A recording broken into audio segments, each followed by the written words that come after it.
Good morning, everybody, and welcome to this seminar on addressing climate change and sustainability in healthcare. My name is Deirdre Bennett. I'm Professor in Medical Education in the School of Medicine in UCC, and I'm also the lead investigator on a HRB-funded project that's looking at educating healthcare professionals in this area. So there were a few reasons that we wanted to hold this seminar. Firstly, it's Climate Action Week this week in Ireland, so we wanted to mark that. We also wanted to mark the launch of our research project, and I'm going to talk a little bit more about that in my presentation. But mostly, we really wanted to contribute to raising awareness of these issues and to bring together a group of people who are interested in the topic so that we can discuss really what might be done. So our lineup of speakers today is, I hope, interesting and varied, and that there'll be something there for most of you who are here today. I'm going to start, as I said, by talking about education in this area. We then have a short recorded presentation from Dr. Philip Crowley. And Philip is the National Director for Wellbeing, Equality, Climate and Global Health in the HSE, and he's responsible for the HSE's climate action strategy. So he's going to talk about that. We'll then have Professor Seamus O'Reilly, who is a consultant oncologist here at Cork University Hospital, a member of the Climate Change Task Force at the European Society of Medical Oncology, and also a member of the National Green Cancer Trials Initiative. And Seamus is going to talk about reducing the climate toxicity of cancer care. Our next speaker is Dr. André Rochefort, and André is the president of EQUIP, that's the European Society for Quality and Safety in Family Medicine, and she's also the director of the ICGP Quality Improvement and Doctors' Health Programme, and she's going to talk about climate change and sustainability in primary care. So we're then going to have a little break for our refreshments, which will be outside the door here in the foyer. And we'll then be moving on to some further presentations. We'll have Dr. Kathy Burke talking about implementing green healthcare projects. So Kathy is a consultant obstetrician and gynecologist here at Cork University Maternity Hospital. She's also chair of Ireland's South Green Group and consultant representative at the Irish Doctors of the Environment. And then finally, we'll have, or not finally, sorry, not quite finally, we have Dr. Vinnie Wall, who's a consultant anaesthetist at the South Infirmary Victoria University Hospital and also involved in Irish Doctors for the Environment. And Vinnie's going to talk about transport and health. And then finally, we'll have Dr. Orla Healy, who's the National Clinical Director of Quality and Patient Safety at the HSE. And Orla is going to talk about quality improvement for climate change and sustainable healthcare. Now, the way we're going to do it to keep things moving is we'll have the series of talks and we'll save the questions then for the panel discussion at the end at 12:30, where there'll be an opportunity to pose questions to the whole panel together. So I'm certainly looking forward to hearing these talks, and I hope you are as well. So with that, I'm going to move on now to my own presentation, which is about educating healthcare professionals for climate change and sustainability. So I hardly need to describe the context really for this seminar and, for the challenges that we're discussing, but just to touch on it briefly, as I'm sure you're all aware, we are in the midst of a triple planetary crisis with climate change, pollution and loss of biodiversity. Planetary health is the health of human civilization and the state of the natural earth systems on which that depends. So it's an understanding that there is an interrelationship between the two. The planetary health systems that are required for the stability of the planet, essentially, they include climate, but also things like the biosphere, diversity within the biosphere, and others that you can see on the diagram here. So on this diagram, there are essentially 9 slices of pie. And at the centre, you see what is the safe operating space for human activity. And at the edges of that is the boundary that we shouldn't breach with our activities. When we do breach that, we start to impact on the safe operating of these systems. What you can see here is that in 2023, we had already well breached 6 of those 9 planetary boundaries. So we are, as we know now, impacting on the stability of the planet, and there's plenty of evidence of that. That's been updated now for 2024 and shows further progression, essentially. Now, healthcare systems are contributing to these breaches through the production of greenhouse gases, through pollution, and in other ways as well. So we have an important contribution to make in that respect in terms of trying to mitigate the impact that our activities have on the planet. But furthermore, healthcare systems are required to respond to the consequences of those breaches, because the breaches are in the area of healthcare. They impact the health of humanity. So that's our role. 56 countries, including Ireland, have committed to developing climate resilient and sustainable low carbon health systems. So they've made the commitment that we are going to try and mitigate and adapt to these challenges. And there's lots of activity happening in this area in Ireland. We have the HSE Climate Action Strategy, which Philip will be talking about. We have a National Health Sustainability Office, and there are lots of special interest groups of different professions that have formed, lobbying around this area.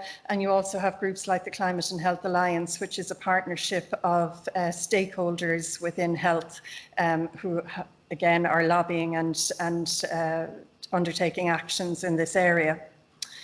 I suppose the thing to note really about these, or at least some of them, is that they are about people who are self-motivated in this area, who are particularly interested in it and who are pursuing action as a result of that.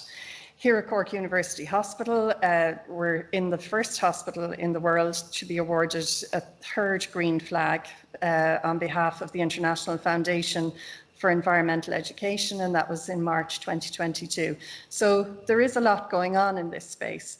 But at the same time, there's wide recognition of the need for education. And this is just one example of a major organisation calling for that. The World Health Organization in 2022 said that health professionals must be prepared to identify, prevent and respond to the health impacts of climate change and environmental degradation. And what that would really look like would involve all healthcare professionals, not only those who are particularly motivated and interested. And it would mean that adaptation and mitigation of the planetary crisis are embedded in everyday practice. So that would involve things like down to the decision as to whether to put on a pair of gloves or not to undertake a procedure, how waste is disposed of, decisions around prescribing, decisions around what investigations to undertake, and then also interacting with patients, advising them about use of green space for their health, advising them about the impact of heat and pollution on their chronic health conditions, looking critically at one's own practice and being able to identify areas for improvement in terms of sustainability, and also advocating publicly for change in this area. So what we do know is that the majority of healthcare professions, students and trainees that want to see material around climate change in the curriculum. But a significant minority of those don't really recognise a professional role for themselves. Working healthcare professionals report a gap between the fact that they recognise the importance of climate change, but the degree to which they can engage with that in their working lives is a bit of a gap there. And they highlight a lack of knowledge, skill and time as barriers to taking action in this area. And the tragedy of that really is that healthcare professionals are ideally positioned to identify and take action where adaptation and mitigation are needed. And furthermore, if there are top-down policies being implemented, it's really important that healthcare professionals are aware and engaged around these topics if those are to be implemented successfully.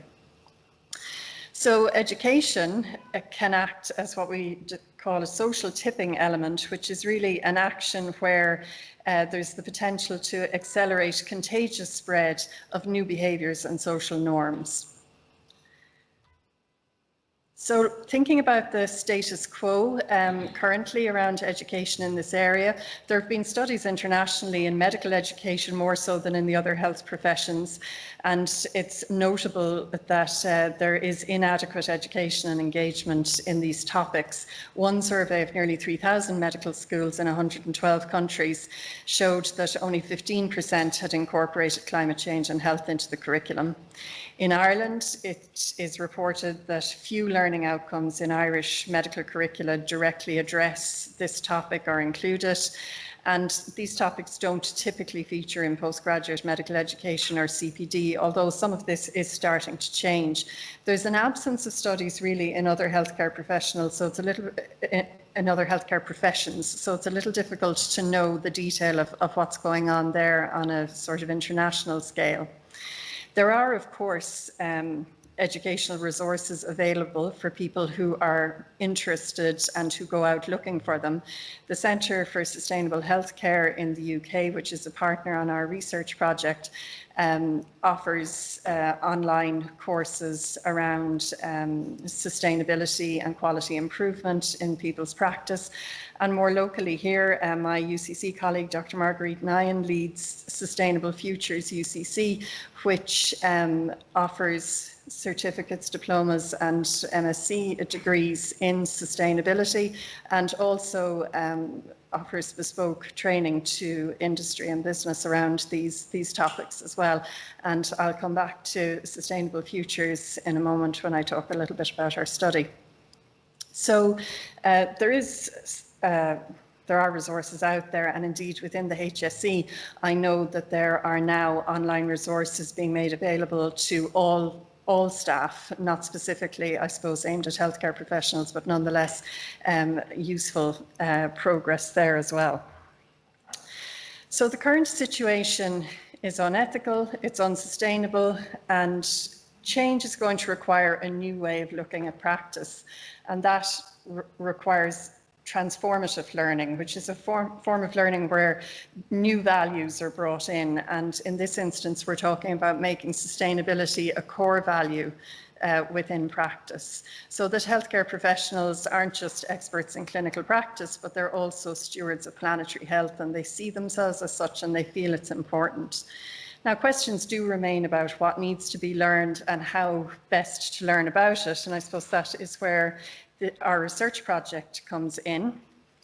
So I was fortunate to be awarded a HRB Applied Research Award in 2023, and this is going to fund a 5-year project at 2.5 million euro. We have a core team of 3 academic and 6 research staff, and this is a multi-partner project though, so beyond this core group at UCC, we have a much wider partnership, and that's been designed to ensure that the project has impact both within the lifetime of the project and beyond it. I'm not going to list off every single partner we have, but what you can see here is that there's representation across a range of health professions.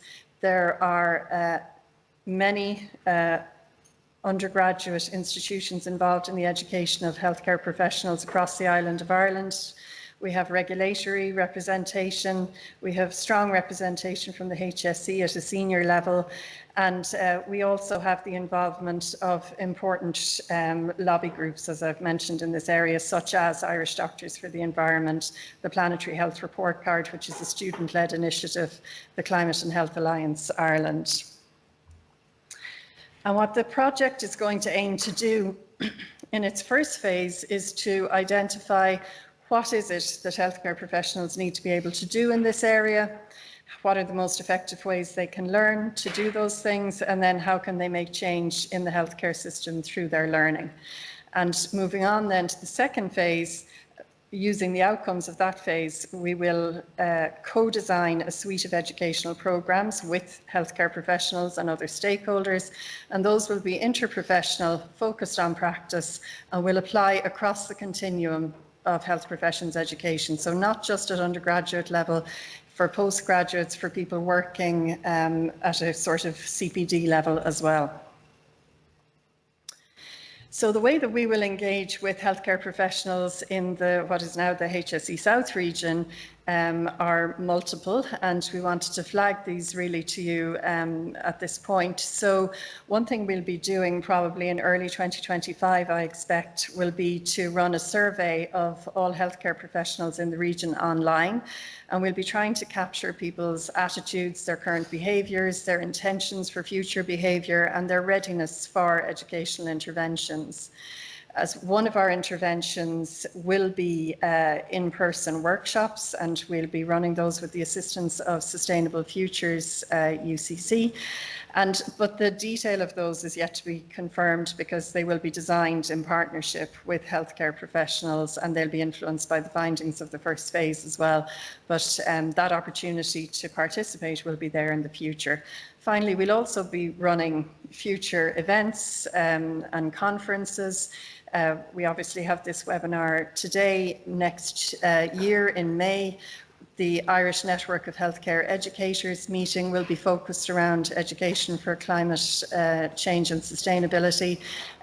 So we'll be, well, we're leading that actually within our department, and this project will be directly reflected in that as well.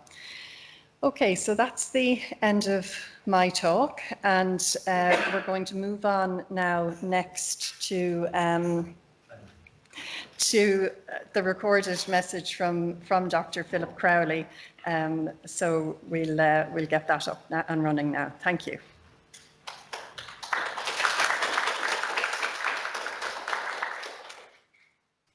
Hi there. My name is Dr. Philip Crowley.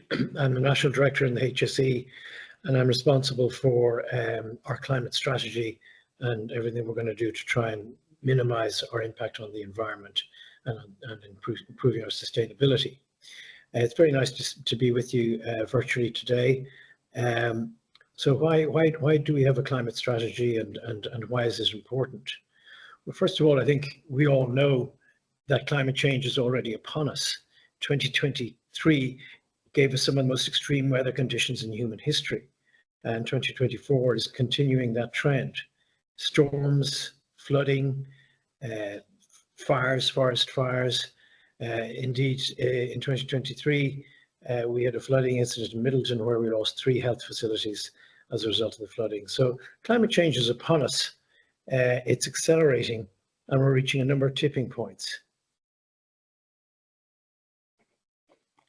So I think, you know, in many ways, we don't need to you know, dwell too much on kind of the imminence of climate change, because we can see it all around us.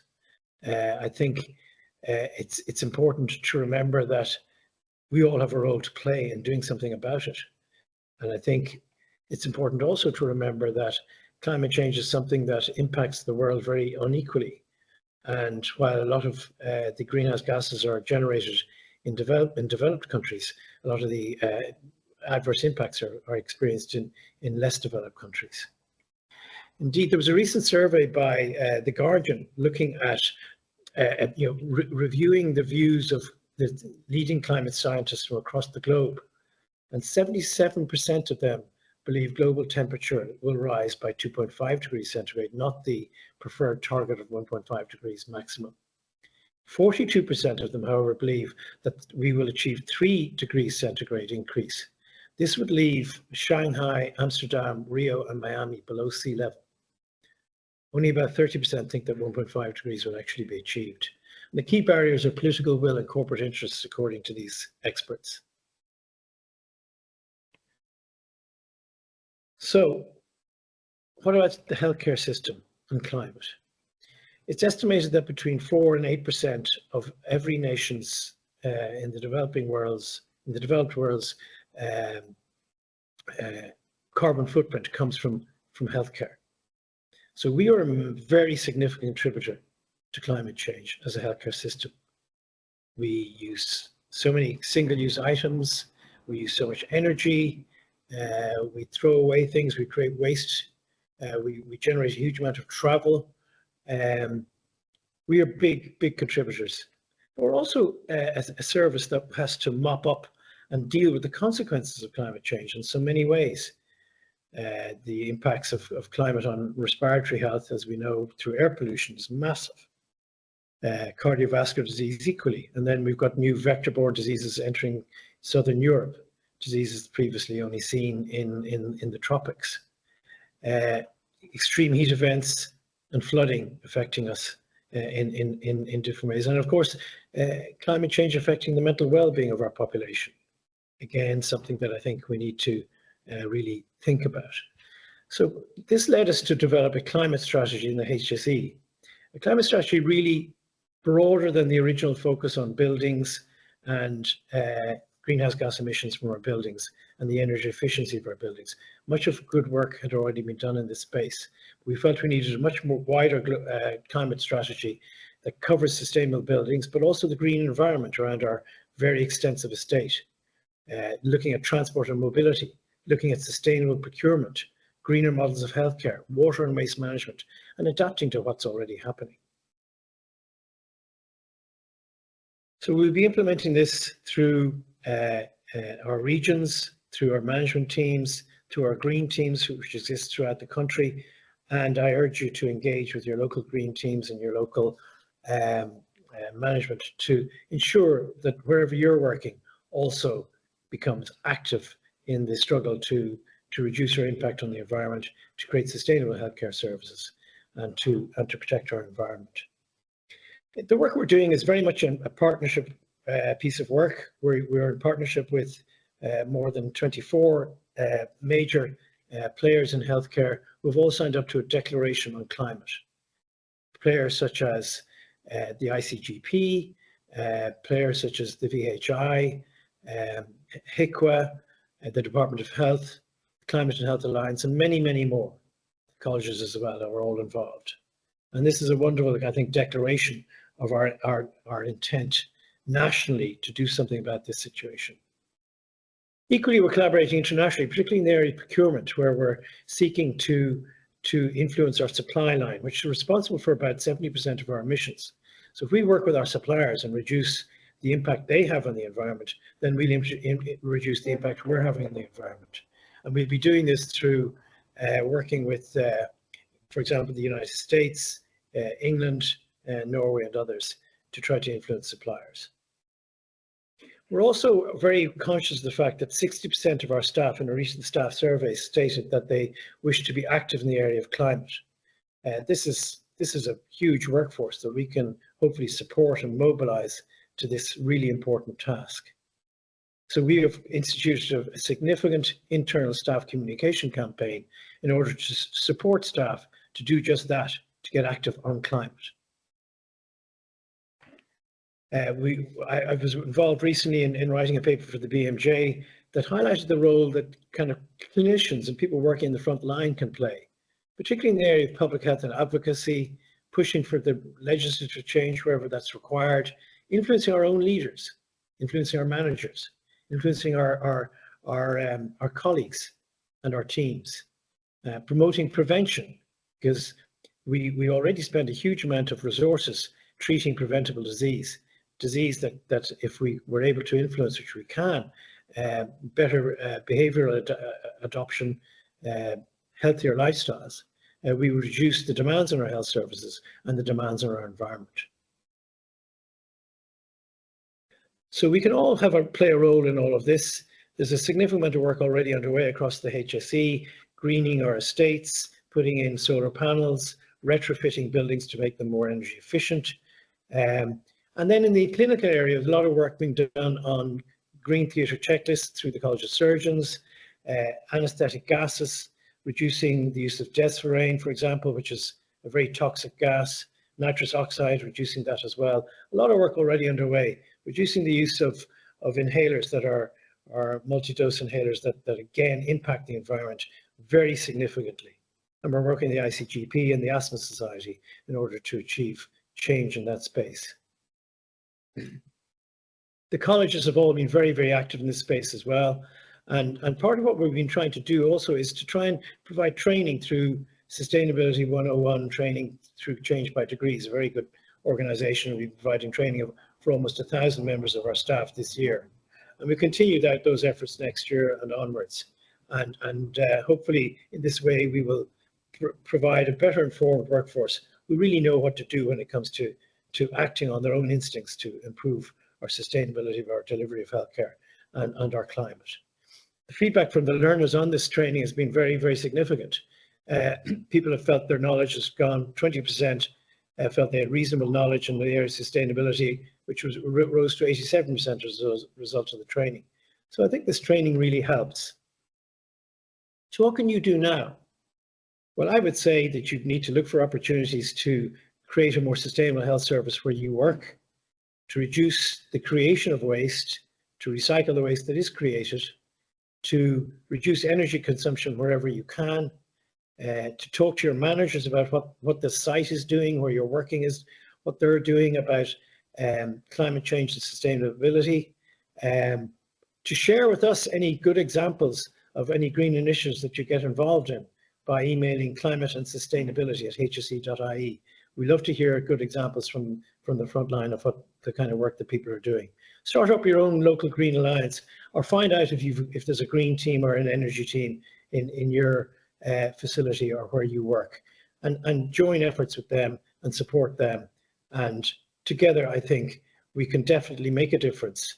We are significant contributors to climate change. Our health services are significantly impacted by climate change. So we have a double reason, I think, to act now and to act urgently. Thank you very much, and the best of luck.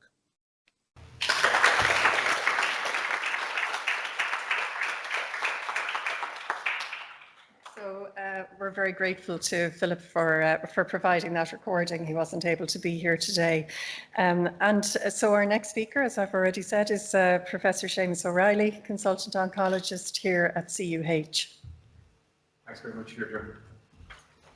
Thank you for inviting me to speak today. It's great to see this seminar on this important topic. So if we start at the beginning. In the beginning, in 1962, the scientist Rachel Carson published this book called Silent Spring. Silent Spring was titled because the birds had stopped singing, heralding spring. And this book heralded the Anthropocene era, the era where man is changing the environment that we're living in. Within 16 months, 1 million copies of the book had been sold, marking its impact. Unfortunately, Rachel Carson died also 16 months after publication from metastatic breast cancer. Retrospectively, this book is considered one of 4 books that have changed history in a list that includes Origin of the Species and Das Kapital by Karl Marx. Rachel was right in saying that we were on a deceptively easy road that would end in disaster. So we're at the moment in a triple planetary crisis, as Deirdre has eloquently spoken about. We're effectively temporal colonialists because we're using the Earth's resources for the future that our children and their descendants will need. In Ireland, we need about 2.5 planets a year to sustain what we're doing on a yearly basis. And this has significant effects in our communities in terms of flooding, as we've seen in Middleton last year, in terms of extreme weather events, as we've seen in Florida this year, with 2 Category 5 hurricanes following each other within 2 weeks. And we're seeing it in terms of climate displacement in our communities. My talk today is about climate change and reducing the climate impacts of cancer care, but I think it's important to reflect on what climate change is already doing to cancer care in our communities. It's leading to disrupted healthcare, destroyed infrastructure, as Philip has outlined earlier, 3 healthcare structures destroyed in Middleton last year. And we're also getting increased conflict and migration, and when we disrupt care like this, you reduce cancer outcomes. When people can't eat and have food poverty, their outcomes also reduce because they can't afford cancer care in addition. Our new reality of flooding and extreme weather events is going to be here for some time. As this editorial in the journal Nature outlined earlier this week, if we were trying to reverse where we are at the moment, it would require reversing the US energy system for 80 years. That's really unlikely to happen. As Philip and Deirdre have outlined, healthcare is not an innocent bystander in this. So a robotic surgery done this morning in CUH hospital is the equivalent of a surgeon getting in a car and driving 2,000 miles in a fossil fuel car. So in other words, driving from Madrid to Moscow. When we use a metered inhaler, it's equivalent to driving a couple of kilometers. 2 million metered inhalers are sold in Scotland alone every year. When we give IV Panadol on our wards, it has a carbon footprint 50 times at least greater than giving oral Panadol. When we look, we find more we find hidden things. Philip has talked about infrastructure and making it climate aware, but a study of 6 academic medical centres in Boston showed that the climate impact of the investments of the hospital was 3 times greater than the climate impact of their energy requirements. So the more we look, the more we see, but if we're not educated about seeing, then we won't see and we won't be able to modify as a result. Traditionally, when you think of cancer chemotherapy, you think of nausea, vomiting and hair loss, and that's called the common toxicity criteria. More recently, we've added in financial and time toxicity to that, reflecting the other impacts of cancer treatment, financial hardship for patients, time spent coming to and from treatment visits. In 2023, 3 of our trainees led a project describing climate toxicity for the first time. Climate toxicity is the impact of climate change on cancer care, but also how cancer care worsens climate change in addition. When we think of cancer care, we think of on the left-hand side of the cases we're seeing and the trying to prevent cancer deaths. So the effectiveness of our treatment is called QALYs, quality adjusted life years, how many lives we save or improve or lengthen with treatments. But there's another limb of this, it's called DALYs, disability life adjusted life years. So disability adjusted life years is the impact on our patients of what we do in terms of climate health, in terms of pollution, in terms of lack of biodiversity. So in the US healthcare system, we lose 7.5 million future years because of healthcare emissions. And the healthcare emissions of the United States, healthcare alone is equivalent to the nation of the United Kingdom, to put it in context. The healthcare emissions of the nation of the United Kingdom is the same as the nation of Croatia. As a medical oncologist, my carbon impact equates to about 4 rocket launches a year, every year. I will be in practice for almost 40 years by the time I retire. When we think, both Deirdre and Philip showed plastics in their, or discussed plastics in their presentations, and plastics are the signature material of our age.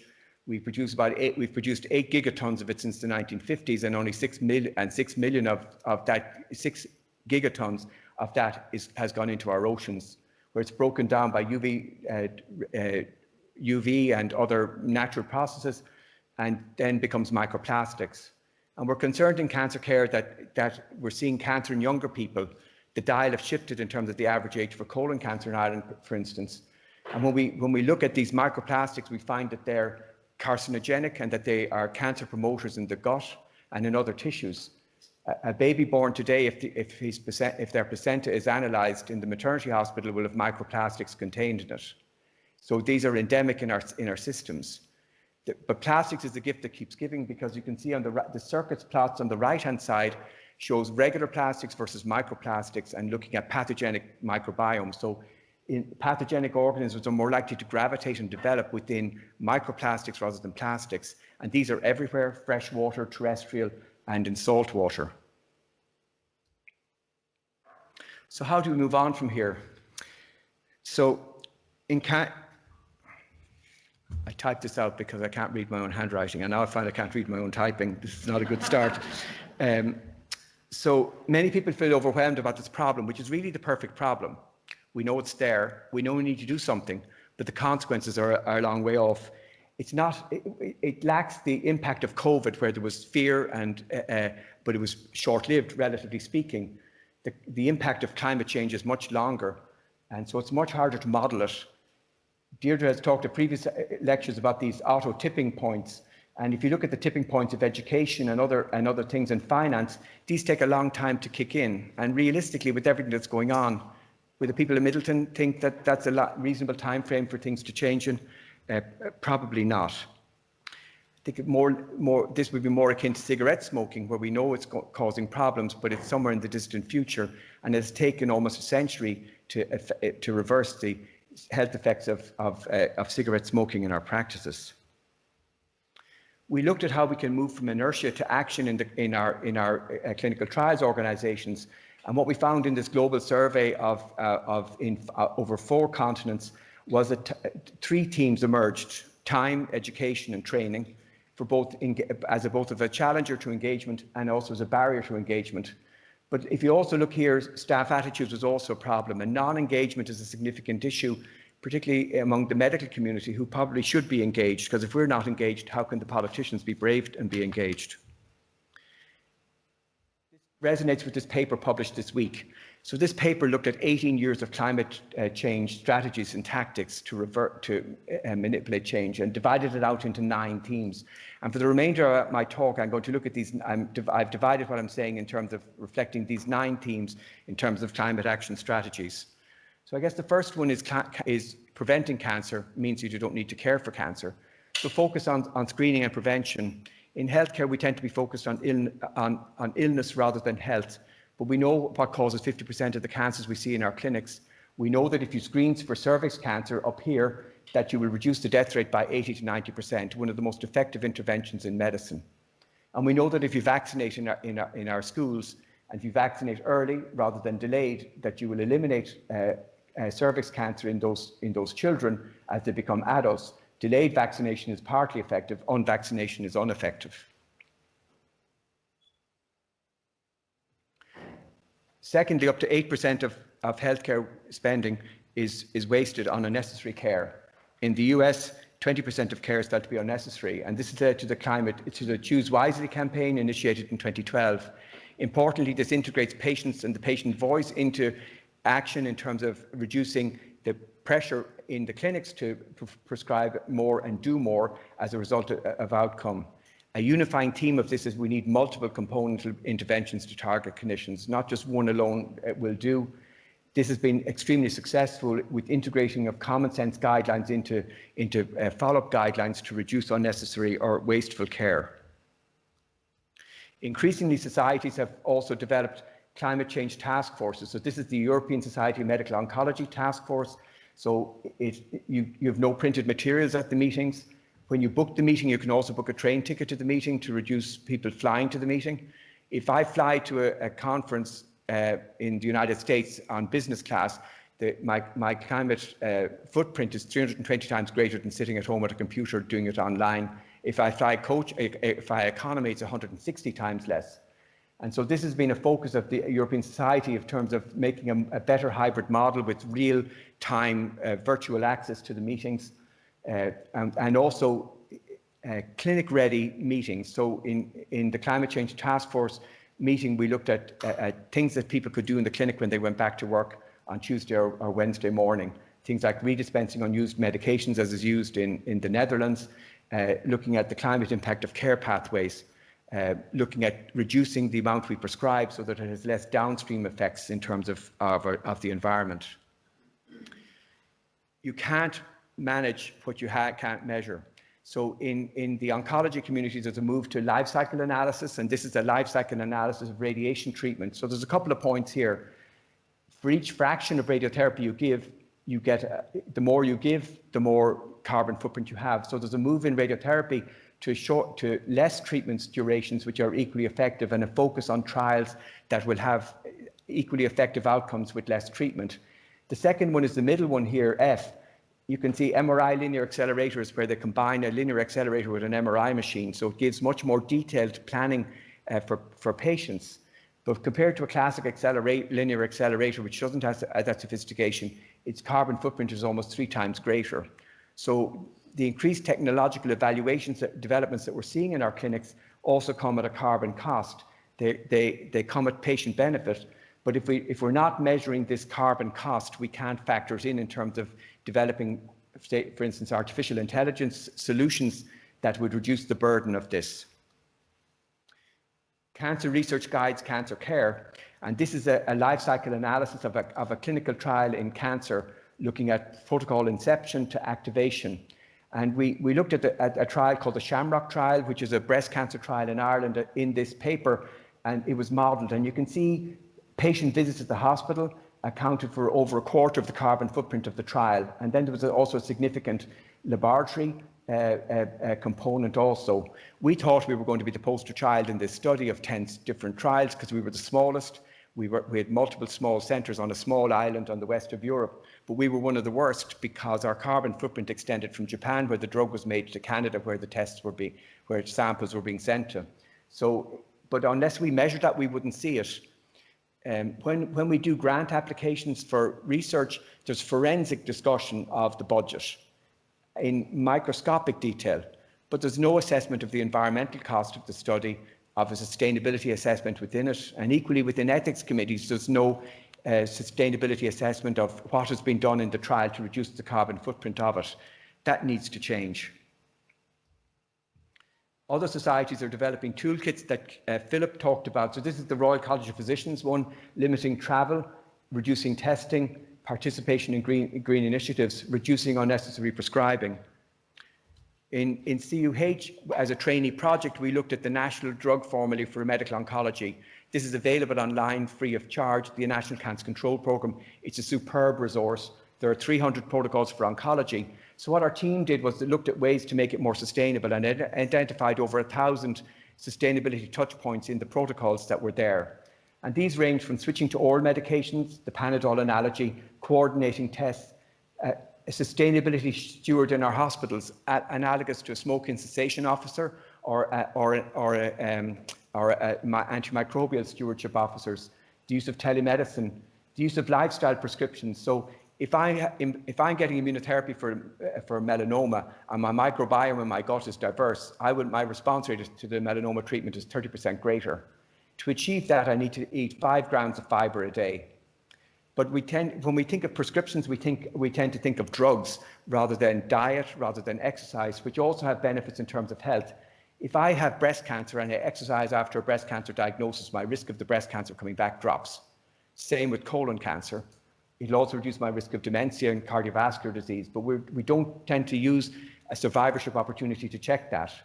And there are other initiatives here. So the paper is being published in the coming months. It's accepted for publication, and it's free of charge to make it more disseminatable, but also to make it less Anglo-centric. The appendix has translated versions of this wallpaper, which can be used at the back in a chemotherapy day ward in 7 different languages.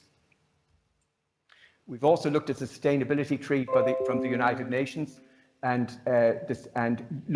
used that to model sustainability trees in breast cancer.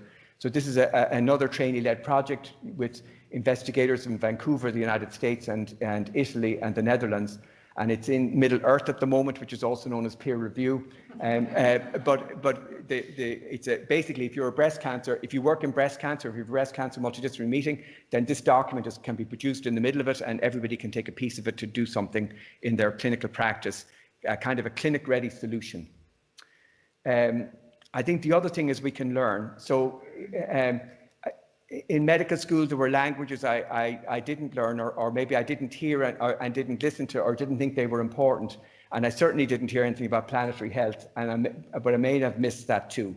So I think that the slide here is from Porto Alegre, where a flood has displaced 600,000 people in May of this year.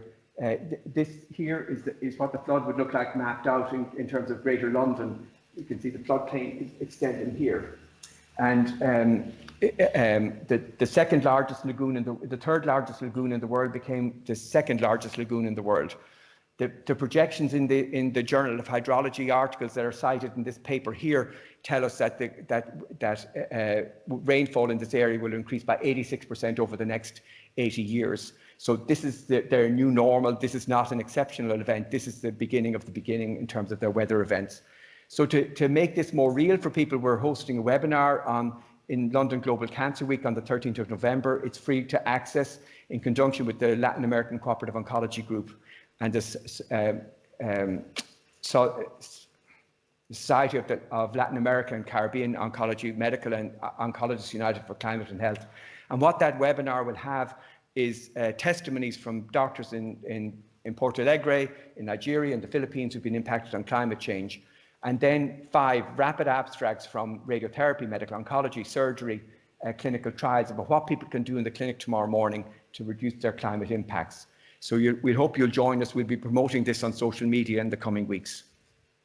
And finally, there's advocacy, to build a climate resilient system, and with which will involve climate transformative leadership as climate smart, informed and prepared healthcare professionals.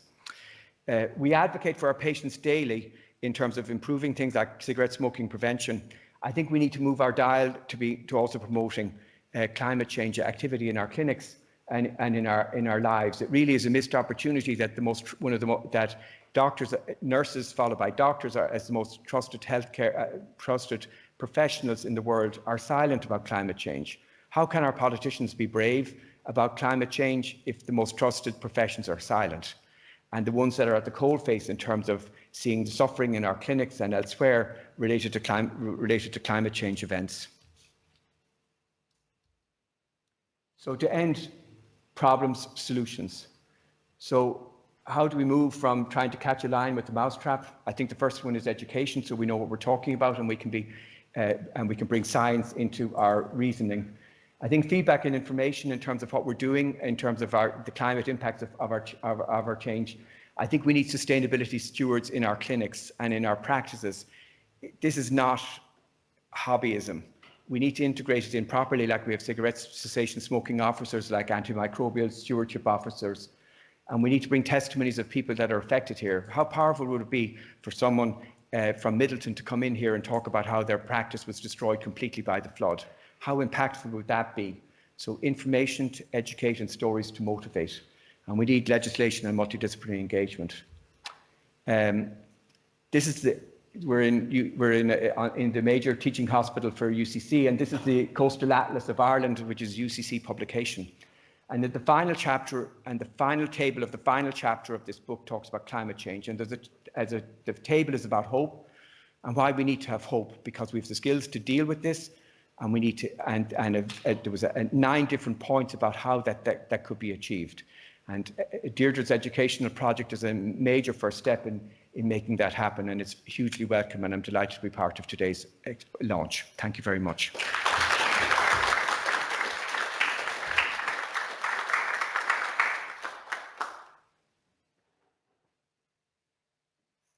Thank you, Seamus. That was a really interesting talk. And our next speaker is Dr. Andre Rochford. And we're just going to take a moment to set up Andre's talk.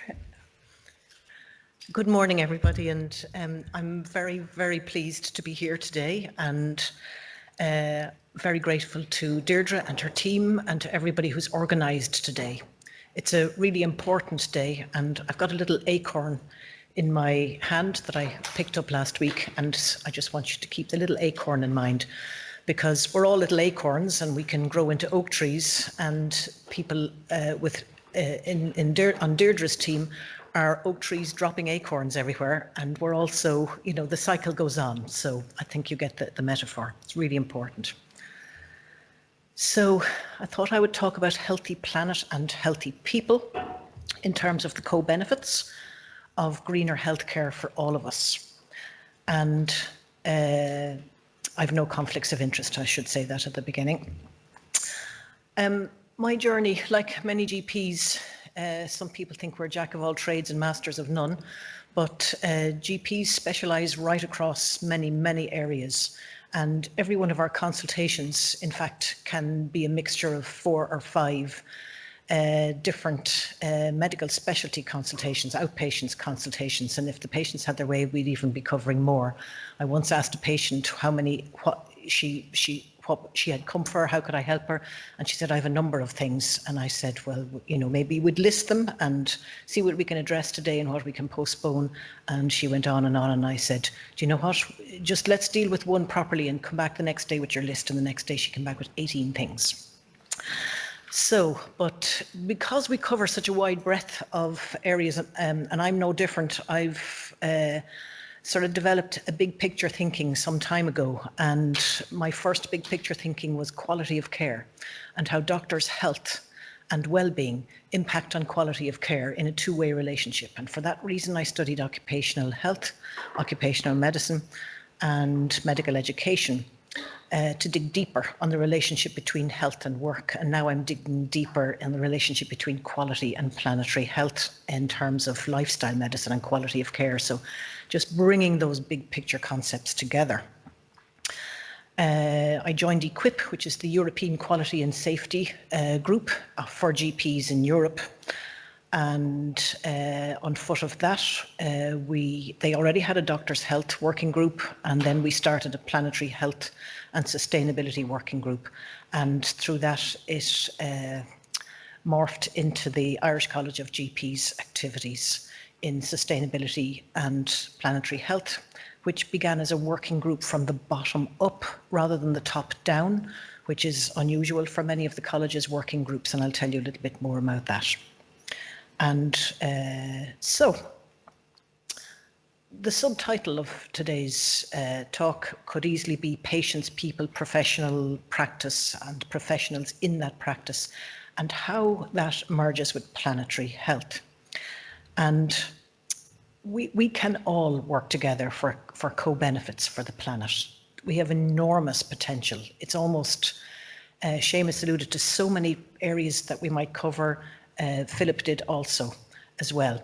So I thought I would come at it from a quality of care issue, because one of our biggest challenges is selling the whole idea of planetary health to our patients, who have demands and expectations that exponentially grow and puts us in a difficult situation, especially when we talk about things like deprescribing or not doing the X-ray or not prescribing the antibiotic, because we can be complained against. So we've multiple challenges in this area. I'm not going to show any pictures of floods or forest fires, but earlier this year I did a presentation in Athens, and my co-keynote speaker was a GP from Brazil who had very sad pictures of the floods in Brazil in May, and many of our family members and our patients were affected by them. So it's very real.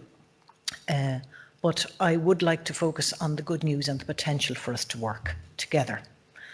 We have to work together, because we can't have healthy people on an unhealthy planet. Just picture a child playing on a beach, a lovely sunny day, but the beach has rubbish, litter, dirty nappies, broken glass, rubber, tires. The water has things floating on it. You can't have healthy, safe humanity on an unhealthy planet. And just some of the terminology very quickly. Planetary health is about, planetary health is the health of the human population in relation to the systems that support it. So it depends on good quality water, soil, air, and all of that impacts together on plant life, biodiversity, pollination, food, and energy systems. One Health is this unifying approach for all living organisms on the planet, not focusing on the human, but on all living organisms, plant, fungi, animals, fish, birds. And sustainability is based on the the UN Sustainable Development Goals. There are 17 of them, and I would urge you to read the Sustainable Development Goals in detail and how it impacts. Number 13 there is one on climate action, how it impacts on healthcare. So when we're dealing with people, people are interested in quality of life, and as healthcare professionals, we are also interested in quality of life. But on the Eurostat website, health is only one of the 9 areas of quality of life, and this is surveying European populations. So it's only one. And it remains difficult to measure quality of life, but I think we need to keep in context that health is only one. And planetary health, the health aspect of planetary health is only one. It is very multidisciplinary. And I'll come back to that again in a moment. The dimensions of quality of care, as outlined by the Institute for Health Improvement in the States and Don Berwick and other leaders in quality of care, includes efficiency. And we might think of efficiency being time efficient and so on, but it's actually involved in efficient use of available resources. And that's efficient use of finite resources, because healthcare resources are finite. It's not just finite and curtailed and boundaried by budgets, but finite resources, including staff.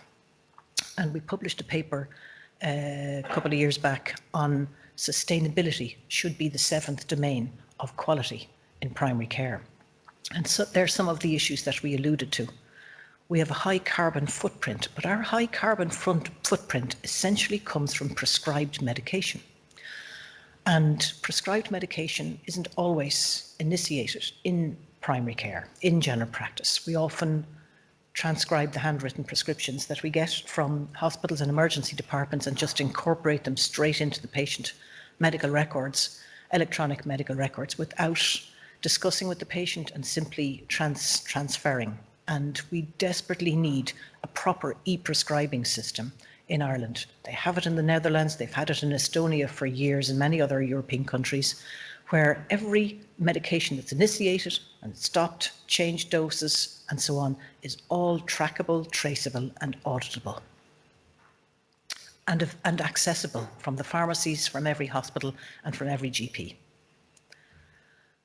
So there is a global warning to healthcare because, as alluded earlier on, if we were a country, we'd be the 5th largest emitter on the planet.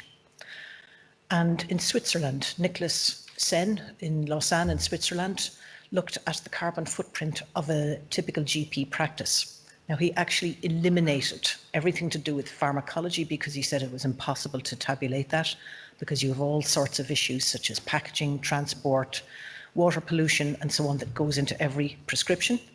But he found that the main carbon emitters were transport of patients to and from the health centre, and that includes to hospitals.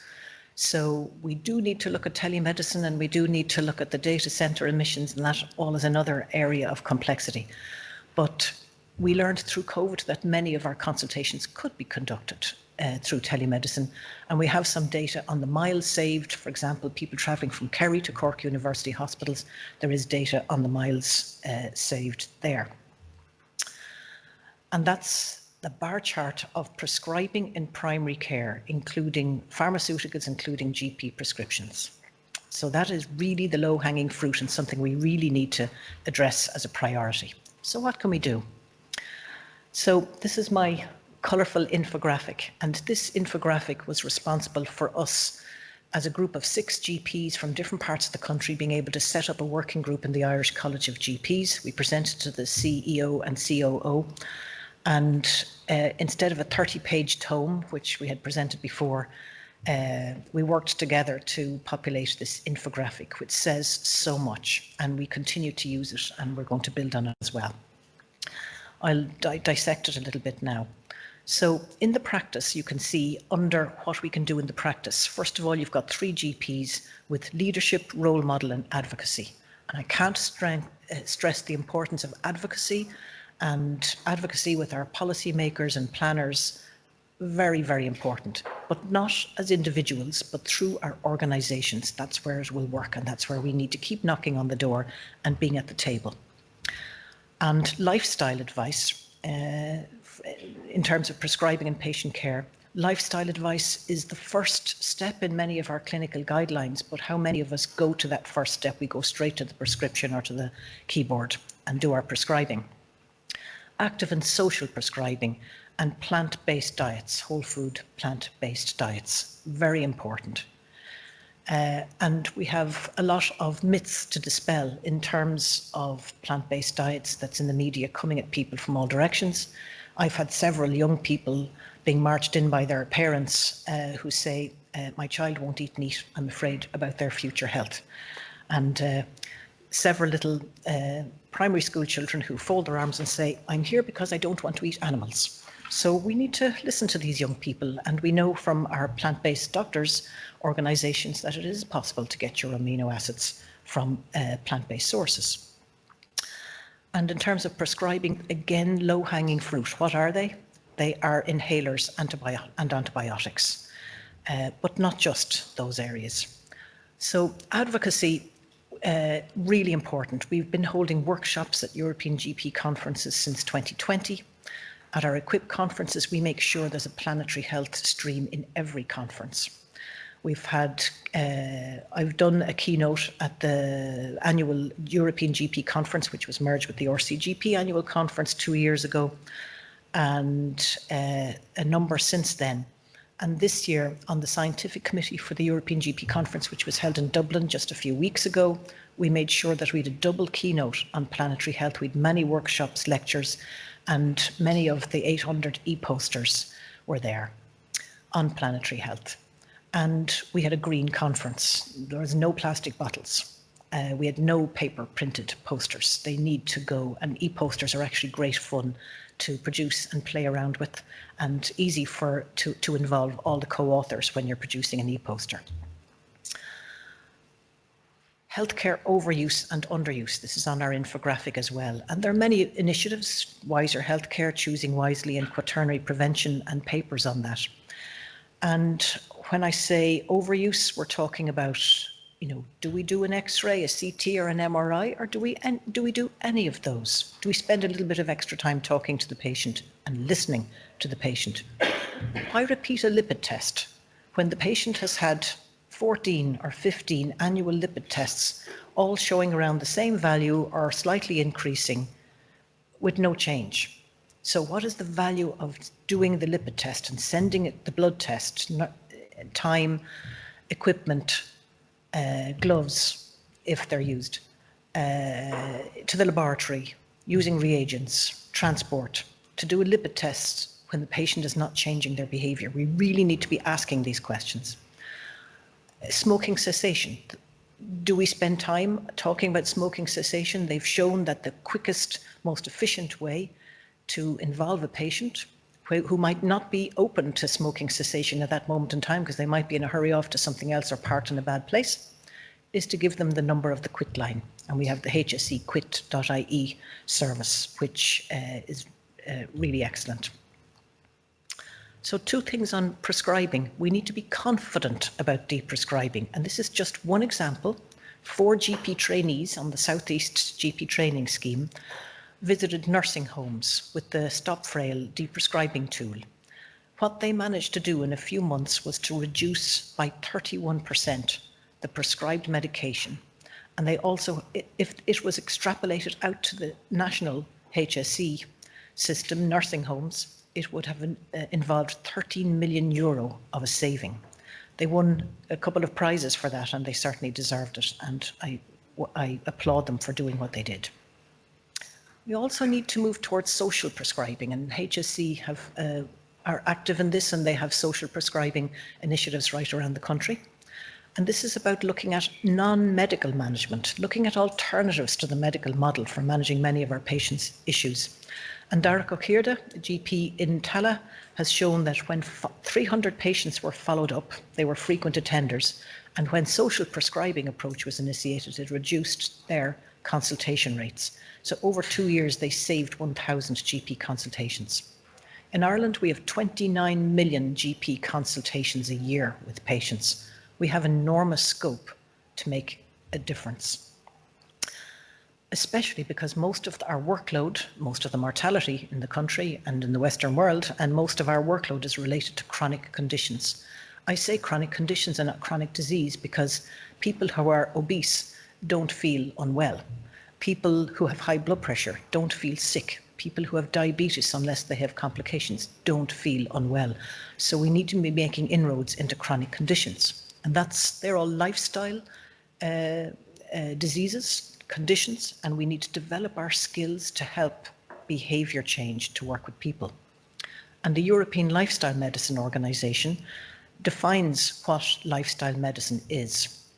And it involves health interventions, lifestyle interventions, based on scientific evidence.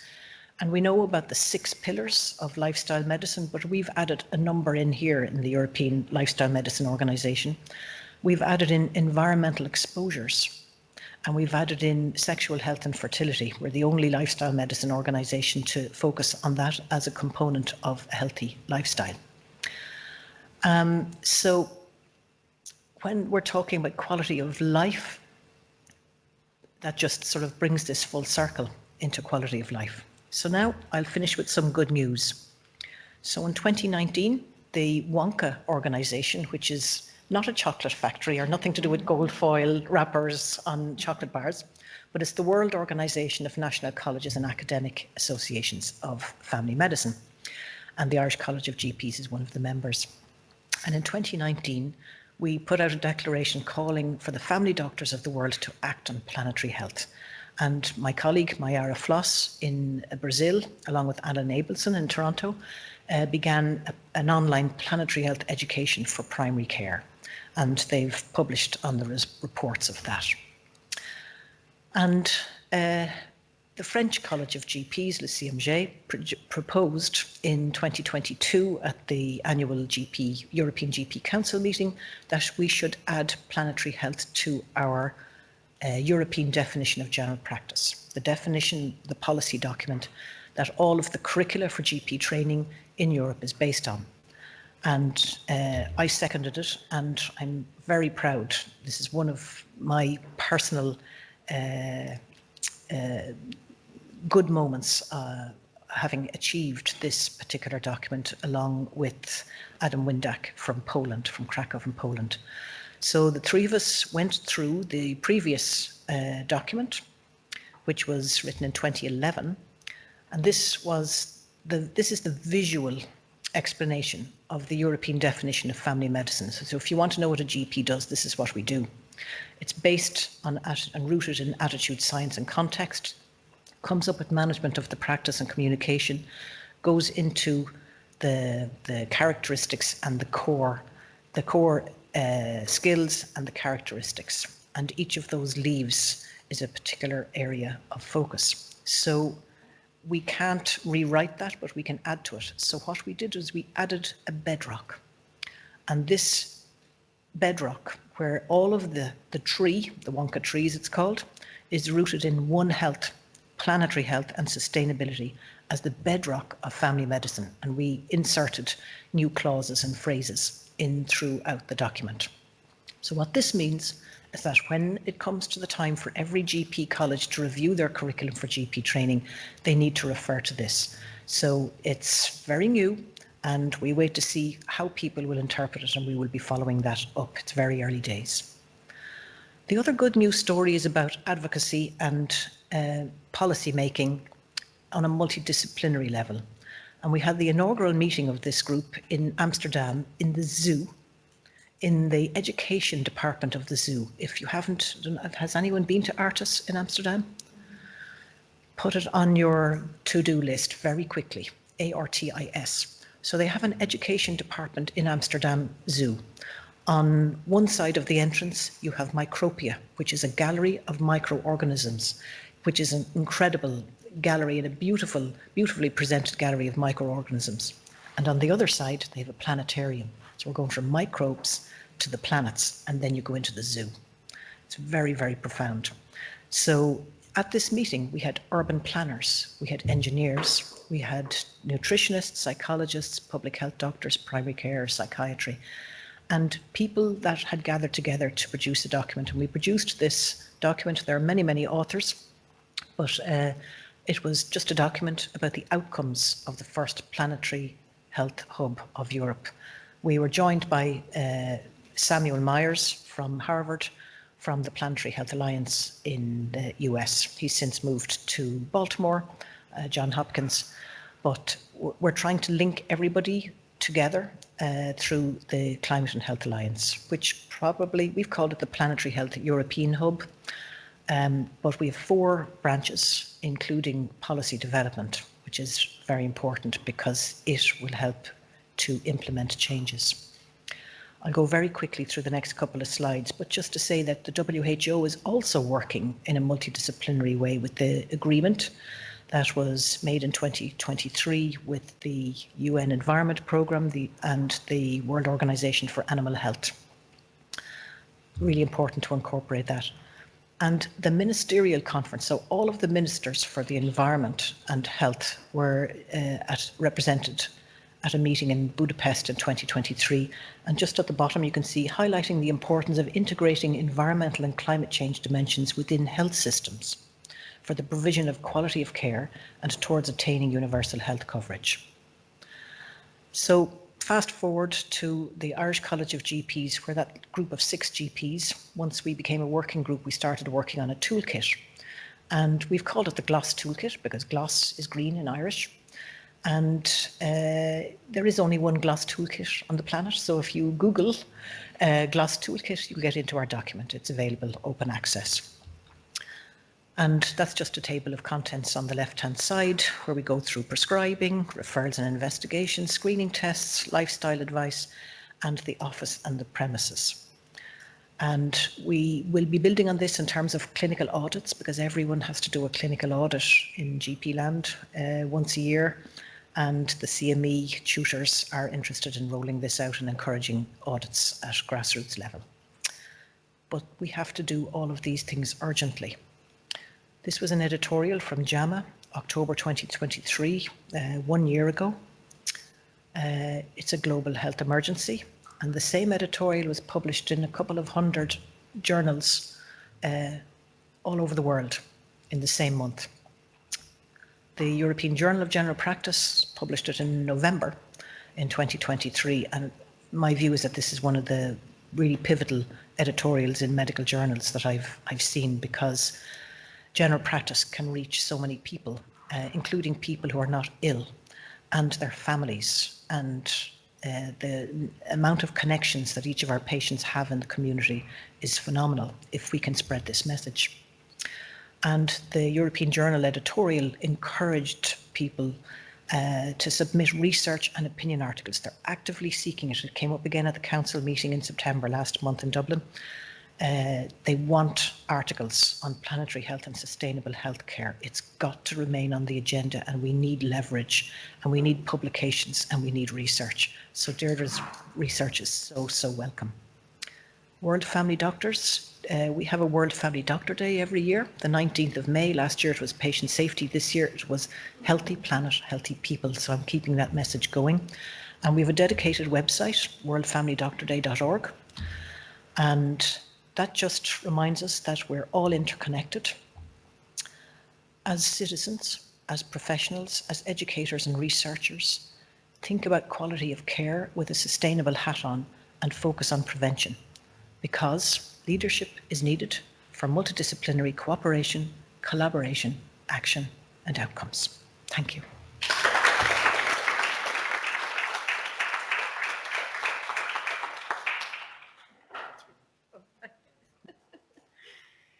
Thanks very much, Andre. That's another really interesting talk. And our next speaker is Dr. Kathy Burke, who is going to be talking about implementing green healthcare projects.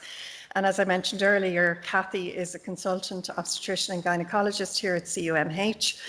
And she's also chair of Ireland's South Green Group and consultant representative at the Irish Doctors for the Environment organisation. So I'll hand you over to Kathy.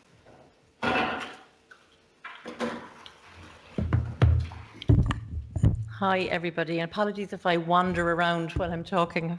Sometimes forget about the microphone. So I'm going to talk a little bit about obviously implementing green projects. I want to talk a little bit also about Irish Doctors for the Environment, of whom I'm a member, and would very much encourage people to join this organisation, which isn't solely for the participation of doctors. You've probably seen some of these, graphics already today, so not to labour the point, but we have irrefutable evidence now of anthropogenic or man-made climate change, with rising sea levels and extremely high atmospheric levels of carbon dioxide. And this little graphic just shows both the situation as it is and the kinds of effects that climate change is having on us in terms of heat, air pollution and water impacts, and how then that in turn is affecting various different health conditions and diseases. So it's a very wide-ranging issue that we should all be interested in. So this is another stat you would have heard already today. If the healthcare sector were a country, it should be the 5th biggest emissions producer in the world. So if you think about for every 20 tons of CO2 that goes up into the atmosphere, one of those tons is from our work and the sector that we work in. So this is clearly something that we need to pay attention to. So that just sort of points out both the effect of climate on health and also the effect of healthcare on our climate. Now, you may have heard of some of these climate commitments as laid out over the years. The most famous, I suppose, would have been the Paris Agreement of 2015, many countries came together and made a pledge to try to limit global warming to 1.5 degrees above pre-industrial levels, which was the point at which a lot of fossil fuels started to be used, predominantly the burning of coal. And this has progressed on to other fossil fuels such as diesel, petrol. And so the Irish government then made a pledge in 2021, and they were the first country in the world to declare a climate emergency and pledge to reduce our carbon footprint by 2030 to 50% of the existing carbon footprint, and then to be carbon neutral by 2050. These are not very far away targets, and progress to date has been extremely slow. So there is a real need for us to G up what we're doing and at a very fast pace. The HSE then in last year published a climate action plan that has several pillars. They have various different working groups which are working on those individual areas to try and achieve those goals. And we were very successful in Irish Doctors for the Environment in encouraging the Royal College of Physicians of Ireland to publish a position paper on climate and health, and which they did do in October of last year. And as recently as yesterday, they had another meeting with delegates at the St. Luke's Symposium on that, and are working towards climate and health education right across the curriculae, the postgraduate curriculae. So there are things happening, but we need to keep the pressure on, and the pace needs to up quite significantly. So a group of doctors that I've been involved with in the last 4 years or so are Irish Doctor for the Environment. So as you can see, not solely limited to doctors, a group who are, aiming to promote planetary health through advocacy and by becoming engaged at a multi-pronged level with government and different educational events. And this phrase is often used by one of our members: hypocrites are welcome, because there's a feeling that, oh, you have to be perfect to belong to this type of a group. You have to do everything right, and nobody is perfect. Nobody can do everything right the whole time. So it's much better that we have millions of people doing their bit and doing something, rather than a small number of people doing everything correctly. So it's a very inclusive group, and it's very, very positive and very forward focused. This has slightly changed over time, but there are various different committee positions that you can become involved in. You can just join the organisation and join a monthly meeting to hear about the work of IDE, and you can just read our newsletter, which is published on every several months. So just to be engaged and to hear what's out there, because there's we need a lot of education as healthcare professionals, because this is something that hasn't been provided in our curricula to date, and that's going to change, I know. But it's also learning about what projects are happening in other hospitals or areas across the country, and how this can be replicated in your area.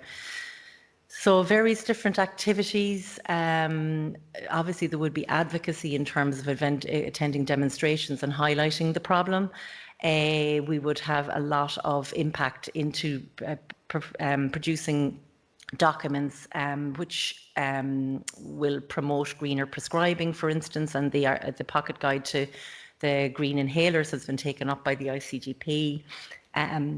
We've also been involved in documents on sustainable healthcare procurement and sustainable eating, and the Irish Climate and Health Alliance, which is now chaired by an IDE member, Sean Owens, had their meeting yesterday. There's a lot of climate stuff going on at the moment, but these are all kind of interlinked, and so you quickly develop a network of people that you see involved in various different groups and organisations. So a lot going on there and a lot to learn from, and as I said, I would really encourage people to join. Climate Conversations is a podcast that is run by IDE, and there's some wonderful podcasts there that you can listen whilst out on your walk or other sustainable transport method, or on a train or whatever. They're really very eminent people in the area, and just expanding education. We have a really good example from our next door neighbour in the UK in terms of reducing carbon footprint within the healthcare sector. and they have enshrined their need to reduce their carbon footprint in legislation through the Health and Care Act in 2022, and they have made some very, very ambitious and very, clear statements in relation to purchasing and procurement across the NHS. We do not need to reinvent the wheel here in Ireland in terms of national policy. We can take on work that's already been done and just move forward, because time is of the essence. So I'm going to bring it back to my own workplace, the maternity hospital. We established a group in 2020, in the middle of 2020, for the maternities across the South-Southwest Hospital Group as it was at the time. So you would have Kerry, Clonmel, Waterford and CUMH. And we sent out a survey for staff just to say, like, what do you think about this? And what do you think your place is in terms of sustainability? And this was a really lovely comment that came back from a staff member. And it's kind of become our mission statement, because, we are maternities. This is where the next generation is born. What kind of a world are they going to be growing up in, and whose responsibility is it to make that world a better place? And I think we are very well placed in our maternities to really promote that and spearhead that. If you look at the environmental issues that relate maybe specifically just to obstetrics and gynecology, you have obviously the effects of air pollution on maternal fetal health. And it can cause a range of issues from the fetus. I know Professor O'Reilly mentioned microplastics in the placenta, and that's very well established. Whether it's that or, that in combination with other things like air pollution can cause growth restriction, preeclampsia, preterm delivery. We need to think about the energy and water use that we have in our buildings and in our service. We need to think about nitrous oxide, which is fairly specific for obstetrics, even though nitrous oxide itself is a very potent anaesthetic gas, which has 300 times the global heating potential as carbon dioxide. And we use it in maternities in the form of Entonox, which is 50% oxygen, 50% Entonox. These are really potent greenhouse gases. They also have occupational exposure limits, because they can be associated with hematological disorders, cardiac disorders, miscarriage, particularly amongst midwives when inhaled in very high doses. So these are considerations for us. Single-use materials are absolutely rife in our hospitals: gowns, drapes, plastic gloves being used for, probably too much out of an abundance of caution. So there's a huge amount of single-use materials that need to be addressed. Electrosurgical devices, single-use, that might be used for 5 minutes and then binned. Formula milk waste is a particular issue for maternities, and we've estimated that 25,000 bottles worth of formula milk are discarded in CUMH alone every year. We've just published this in the Irish Medical Journal. It's going to be in next month's edition. So, and it costs us about €20,000 a year in terms of cost. So you've got the financial cost of waste, and then you also have the environmental cost. Formula milk is an ultra processed food with an extremely high carbon footprint. So, every department can look at their own, contribution towards, the carbon footprint of their hospital and see what things they can work on. So what we've done over the course of the last number of years, we've gone and done a few initiatives in various different areas. The first paper initiative we did was we've made a very fast decision to switch to recycled paper for daily printing. At the time, recycled paper cost 25% more than virgin paper, but our management just said, look, we're just going to suck that up. We'll take that, cost on board. Very simple to implement. So all of those daily ward lists that you see on the board that get shredded at the end of every day, there's a lot of, just paper that's not used for official purposes, etc. Double-sided printing we've encouraged on all of our wards. We're trying to push the idea of electronic sign-off of GP referral letters, and we know from our GP colleagues here that they do not want to be getting or having to send paper to us, and they do not want to be receiving paper from us. So this is something we're currently working on.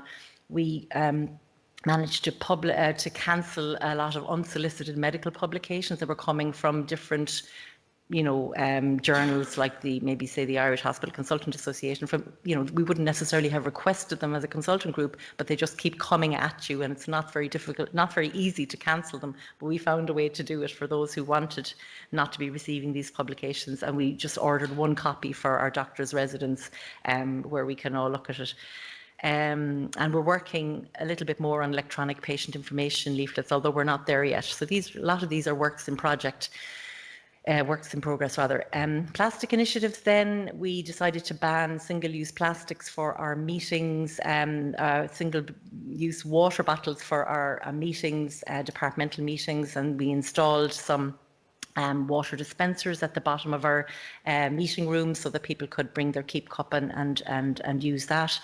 In the labour ward, we reduced the length of the Entonox, that's the gas and air tubing that women use, from 3.6 metres to 2.4 metres, and we managed to save 2 kilometres worth of tubing in 1 year alone, just by looking at what are we using and what simple alternatives can we put in. It's very low-hanging fruit, this type of stuff. We ordered an anaesthetic mask with less plastic, 5 grams less plastic, but the multiplier effect of that over the course of a year where you're doing thousands of surgeries is significant. We moved to bin bags made from recycled plastic rather than virgin plastic, and I would say it was slightly under the radar because it wasn't on the NDC list at the time, which the NDC list is a national procurement list that you order all of your hospital-based orders from. Thankfully, we're really happy to see that recycled plastic bin bags are now the standard throughout the hospital. So there's, lots of areas that you can look into in terms of reducing your plastic. From a waste perspective, we got clearer signage for our bins. We introduced these double bins, triple bins, so that people have a choice. There's no point in putting a recycling bin over there and a general waste bin over here, because if people have to walk, you have to make it easy for people to do the right thing. We also introduced composting bins across the hospital. So then just some other initiatives that we have worked on include the decommissioning of piped nitrous oxide to theatres. This would have been part of my work in the CUH Green Campus Group. We just recently this year just cut off nitrous oxide being piped into our theatres.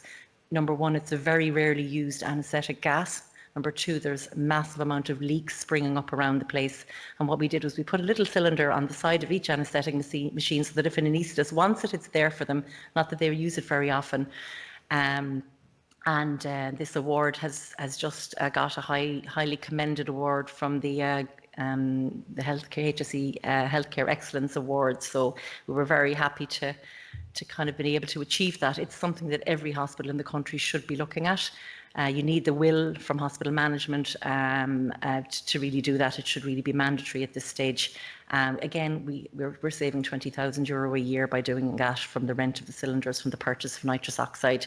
So that was a well worth project. It's one of the projects that I'm personally proudest of, as well, having really had to have a big multidisciplinary input across the board. Dr. Wall, who's here in the audience, is probably better to talk on this, but the use of total intravenous anaesthesia is the greenest form of anaesthesia nowadays, and it should be highly promoted in our hospitals because it has a much less lower carbon footprint as well than using anaesthetic gases. What we are also looking at is using electrosurgical instruments and sending them back for recycling and remanufacture and repurchase back into the hospital. So there's a company called Vanguard who will purchase things like, I don't know if anybody are aware of things like ligature, harmonic scalpel. They're electrosurgical instruments that you use for taking away ovaries or hysterectomies. These can be now remanufactured and sold back to you at half the cost and at half of the carbon footprint. You will actually get paid €8 for sending it back to them as well. And we've been doing that in CUH theatres and in the maternity theatres now for the last couple of years. The next step is to move on to repurchasing them back. There's a bit of a reluctance and there's a bit of disinformation coming out from the original manufacturing companies. This is enshrined in EU legislation. Things like cardiac catheterization devices.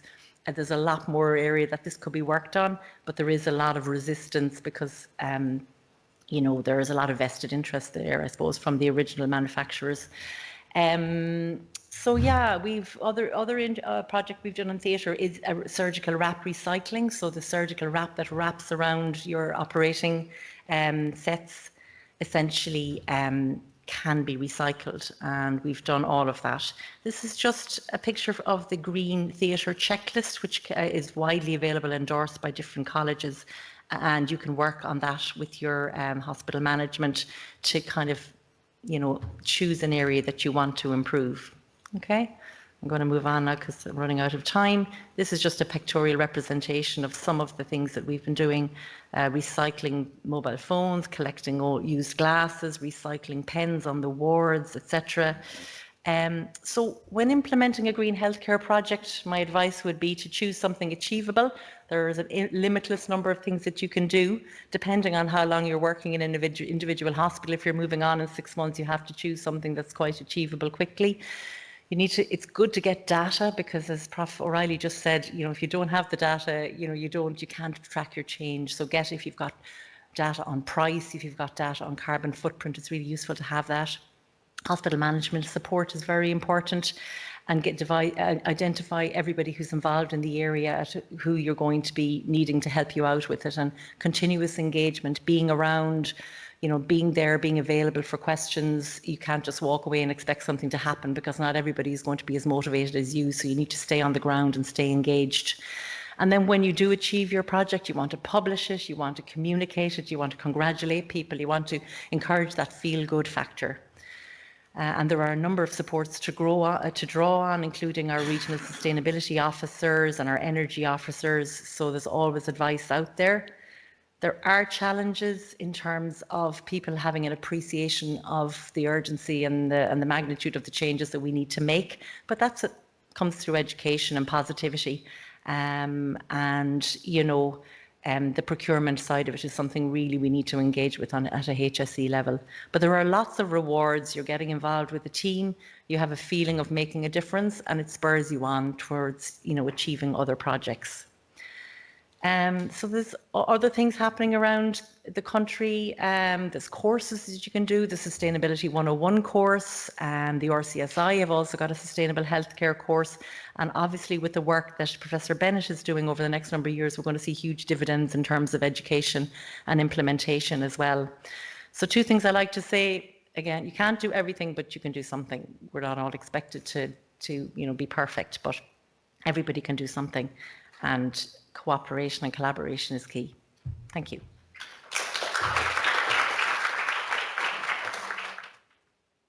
Thanks very much, Kathy. That was very informative. Now, our next speaker is Dr. Vinnie Wall, who, as I mentioned earlier, is an anaesthetist in the South Infirmary Victoria University Hospital, with a particular interest in transport and health. So here's Vinnie. Hi.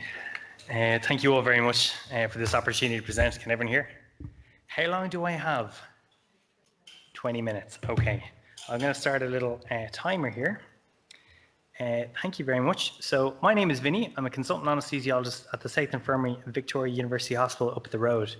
And I'm currently on the clock up there. So I cycled over today. I'm going to talk about transport and health. And as an anaesthetist, the carbon footprint of anaesthetic gas and vapours are about 5% of the carbon footprint of healthcare, which is 5% we estimate of the overall carbon footprint of a country. And I think there are a few people listening today and people in the room who've been involved with helping reduce carbon emissions associated with nitrous oxide and our inhalation agents. So thank you all for that. Today I'm not going to talk about that. I'm going to talk about transport and health, because this is something I'm very interested in.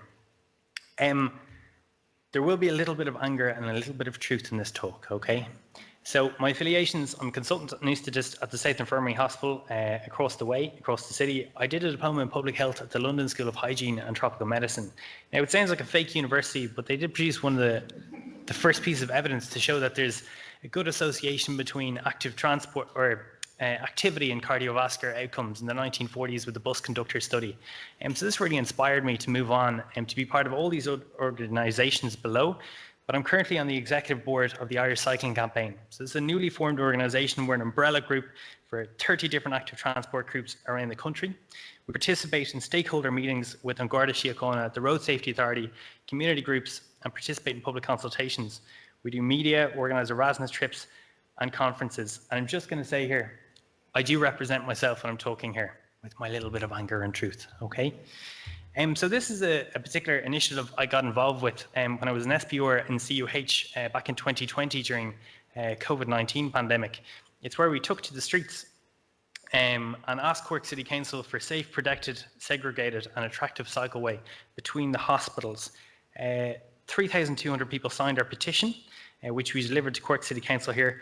And we achieved maybe a grey way between College Road, Glasheen Road, a few bollards on O'Donovan Road, and a lick of paint in the form of white painted bicycles on College Road. So to be honest, not a huge amount. Why am I interested in this? I did say the London School of Hygiene and Tropical Medicine, my diploma in public health, but this is my bicycle and I love it. Here I am in the middle. That's my brother to the other side, who's an architect and is really interested in urban planning and design. It's kind of my other interest. But my bike, I love it.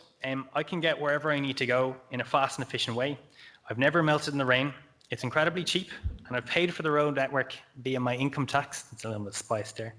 I use it for mixed modal transport by taking the bus and train in the form of a folding bike. I'm never worried I'll cause an accident when I'm on call. So I used to do 1 and 2 call, and I never fell asleep on the handlebar. Okay.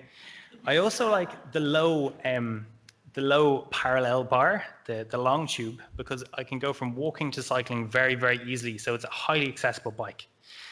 I think bicycles are an environmentally friendly choice. But one of the main interests I'm interested in active transport is because I think Irish people don't move enough. And that's an issue. I came across a recent statistic saying that 12.8% of Irish males between 30 and 44 never walk to get anywhere. This is immobility. And I think car dependency is a missed healthcare opportunity. And just to say, my journey here today was actually from South Infirmary. But if we look at Google Maps here, that's my home in St. Luke's. So it's a 27-minute cycle versus a 25-minute car journey. Our perception, this is the length and breadth of Cork, okay? Our perception of how far it takes you on a bike versus how long it takes you in a car is definitely skewed. Another reason I'm interested in this is because I love the freedom that bicycles give us, okay? This is my friend Jevon Newman.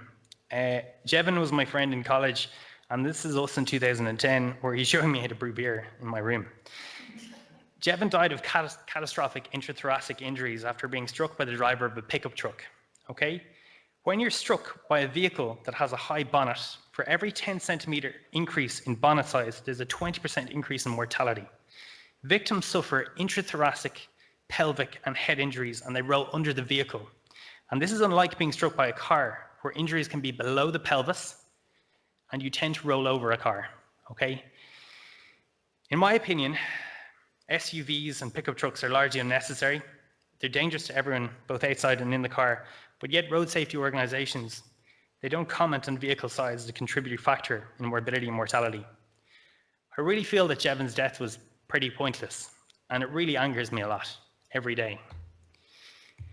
Healthcare and sustainability is interesting because it's quite unsustainable, and forget about it on a green level, but the population is getting older, more comorbid, people expect more from our health services, and technology increases cost hugely. Active transport and public transport are critical to reducing carbon footprint in healthcare and improving the health of our population and our health resilience to fight the physiological effects of climate change. About 20% of greenhouse gas emissions in Ireland are transport related. For hospitals, these are scope 3 emissions, and they're significant. Our climate action plan for the HSE currently only talks about scope 1 and scope 2 emissions, so these are HSE vehicles. And the plan is to electrify that fleet. If your HSE vehicles are going less than 4,000 kilometers per year, is the environmental cost actually worth replacing these vehicles? Probably not, and I think an audit is worthwhile. But we are missing scope 3 emissions, and scope 3 emissions are critical in healthcare. The HSE is the largest employer in the state, and they usually have a university affiliations. There are over 100,000 employees, and that's not counting the inpatient or outpatient appointments, visitors, students, millions of interactions a year, okay? Transport interactions. Hospitals have surrounding settlement and are generally natural transport corridors, And we have image with Johnny Public. Hospitals should be the centre of sustainable and active transport, and really, they're not. There are numerous health problems that can be divided into direct and indirect, and I'm not really going to talk about them, but the big one is deaths on Irish roads. So we're talking about 140 people are killed on Irish roads since January 1st this year, okay? With public transport, pollution, so ppm, parts per million particles, carbon emissions are a significant cause of indirect health effects, asthma, cardiovascular disease, COPD, etc. And there are about 1,600 excess deaths per annum due to pollution in Ireland, and this is the European Air Quality Index 2019. So there's a huge opportunity cost to health by not using public transport and active transport to and from our hospital services. With public transport, you do on average about 400 steps more a day, okay? And this increases the likelihood of you hitting your WHO targets for minimum activity level per week. So it's really, really important. And I also think, and this is just something I think, public transport teaches you a degree of intellectual empathy. So you sit beside someone at a bus with very different social problems. You overhear conversations, and you learn more about society by sitting on a bus than you do listening to a middle class, radio station news talk as you stare at the bumper in front of you. And I think intellectual empathy is what this society really needs and really craves.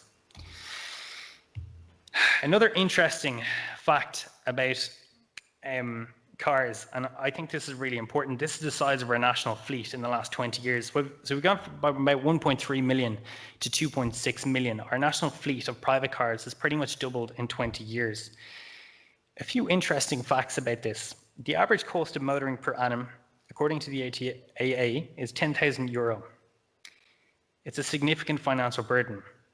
The average industrial wage in Ireland is €45,000 per annum. The average price of a new car in 2021 was €35,000, according to Cartel.ie. This has a significant impact that isn't studied on public health, and this is health inequality, okay? This is debt, D-E-A-T-H, as in the last slide, and debt, D-E-B-T. And look at this. So this is what we campaigned for. We're missing the South Infirmary. I never put it in. I made this slide. But for the sake of about 3.2 kilometers of cycle route between these institutions, you would cover about 20,000 for full-time workers, probably 30,000 between UCC, the Bond, CU, MHCU, HCIT, the Mercy, and the South Infirmary. And that would be a perfect transport corridor for students, workers, patients, staff, everything. Something that was said to me during this campaign, and I find this interesting, was that if Apple Computers asked for a protected cycle lane to their HQ, they would have it tomorrow morning. And I well believe that statement. We did an assessment of sustainable transport infrastructure in the national healthcare system back in 2020 and published in 2023, and we kind of had a quantitative look at our hospitals. So what is present? Protected infrastructure, as in a bicycle hub, that would be the gold standard. There's pretty much 2 bicycle hubs in the country. One is St. James's and one is the Mater. And I'm going to name drop someone. His name is Barry McKenna. He's a services manager and he's from Cork. And he has been campaigning for this for years. But it is quality infrastructure. So some of these hospitals may have a bus route there, they may have a cycle route there, but how good is it? That's the real question. It needs to be world class. And this is interesting. So if you look at, these are the active travel investment grants 2023. So if we look at last year, there was 4 million available to Irish education campuses and hospitals. We availed of a total of 280,000 out of 4 million. So this is an open goal and we're missing it. We're totally missing it, okay? This is incredibly important. Our scope 3 emissions, this is an opportunity and we're missing it. I'm gonna grind an axe here. There are many barriers to active transport. I think I have 6 minutes left and I have 10 slides. So to active transport and public transport, there's societal ones, but there are institutional ones. The Road Safety Authority is a partially funded government organisation with the mission of making Irish roads safer for everyone. That means working in every possible way to save lives and prevent injuries by helping to reduce the number and severity of collisions of Irish roads. They have been the butt of controversy recently and have been before the Public Accounts Committee, which is never a nice thing. It's kind of like a public witch hunt. But to be honest, it's not without cause. Some issues with the Road Safety Authority, it's like Father Ted. They're funded directly from the profits of motoring. So we're talking about NCT and licensing. That's their raison d'etre and how they get most of their money. It's partially funded by the government. They have no financial incentive to reduce the number of drivers. They have no employed statistician, public health physician, or road safety engineers. They have never contributed to a public consultation on transport to say, oh, I like this initiative. It would make the road safer for cars, for pedestrians, for cyclists. It's great. That's wrong. There were issues surrounding GDPR at crash sites that have been known about for years and never addressed. So the RSA weren't sharing information with local councils about how to make a particular crash site more safe. And it was only highlighted recently. They do not attend coroner's inquests. Their metric of road safety awareness campaigns relate to the number of impressions in social media. So literally, they will look at an ad campaign and they will say, this has 500,000 hits on TikTok. Great campaign. That's not public health. And they have never said don't drive. So even the stop, sip and sleep campaign, if you're too tired, don't drive, they've never said it. They're just, oh, it's okay, you can go on. You know, you could just pause for a moment and get back at the wheel. They've never supported Action 41, and this is important. So this is the Road Safety Strategy 2030. They've never supported Action 41 to encourage active transport. Not a single board member identified as a pedestrian or a cyclist, and they don't even have a pedestrian entrance to their Ballina headquarters. Another thing, and I'm just going to be honest about it, I emailed the RSA about this specifically. So this is Your Road to Safety. It's a transition year program for children between the ages of 15 and 17. The program is teacher-led and focused on preparing students for learning to drive. That's not really road safety. Furthermore, if you look at Module 3, it's about picking a safe vehicle. This, as far as we understand, is sponsored by SIMI, which is the Society of Irish Motor Industry, who are allowed to go into schools and sponsor this, okay? This is not public health. Yeah, I'm really grinding an axe. But to run campaigns to say that you become a burden to others if you don't drive is quite ill taste. I won't go into what was specifically said, but we'll continue on. And this is quite interesting. There was a protest yesterday outside Colleen's National School in Ballina to address safety concerns for pupils and residents. They don't have a safe path to school outside the road. It was interesting. This is 4 kilometres from the entrance of the RSA. So the RSA have no problem going into schools and dressing children up like beacons, but yet they won't pick up the phone to local counsellors and advocate for a safer route to school for kids. And I think that's also wrong. And these kind of dialogues, you know, they result in these kind of things. Ex-deputy asked Minister for Transport his plans to make wearing of high-vis clothing a legal requirement for pedestrians and cyclists due to the high level of pedestrian fatalities. If you will make a statement on the matter, does anyone want to leave their house to get milk and wear high-vis material on every journey? I know that I don't. I definitely don't. So the Irish Cycling Campaign, we had, don't know what's going on there. Thanks. We participated in public consultation, the Road Safety Authority. We put forward a few candidates for the Road Safety Forum, and the RSA didn't pick any of our candidates, and they chose Cycling Ireland, which is a sporting organisation, not a road safety one. When the RSA talk, God, I only have 3 more slides. When the RSA talk about Vision Zero, okay, this is about reducing deaths. Sam Wade, the CEO, was asked specifically about what a safe system is, and it kind of pertains to human factors in healthcare.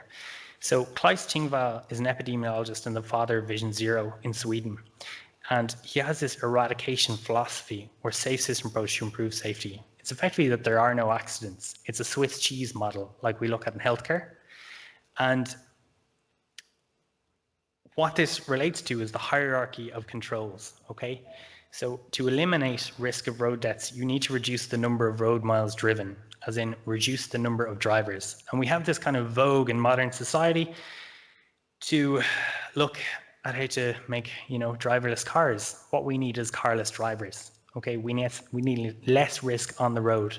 Substitution of risk, this would be public transport, active transport, engineering controls. We're talking about pedestrian crossings, reducing the road width, reduces car speed, reduces speed.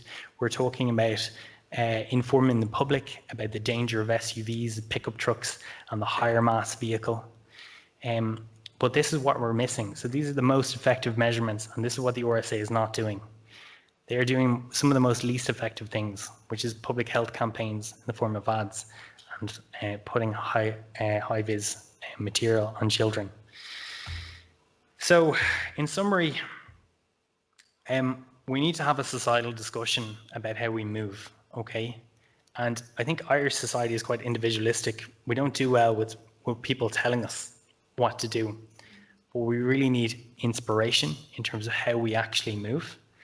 Not how I get there, but how do we get there, okay? And a safe road, and I think this is one of the best things I've ever heard, not my words. A safe road is not one where there's no road trauma, but one where you can walk to school or to the shops in safety, okay? I didn't finish the slide, but please join the Irish Cycling Campaign. There's a QR code there. It's €30 a year, and we do money required for better web design. We need money required for like everything the Irish Cycling Campaign does, but it's actually a very good bang for buck organisation, and there's really, really good people in it. Far better than I am, good God. But thank you very much.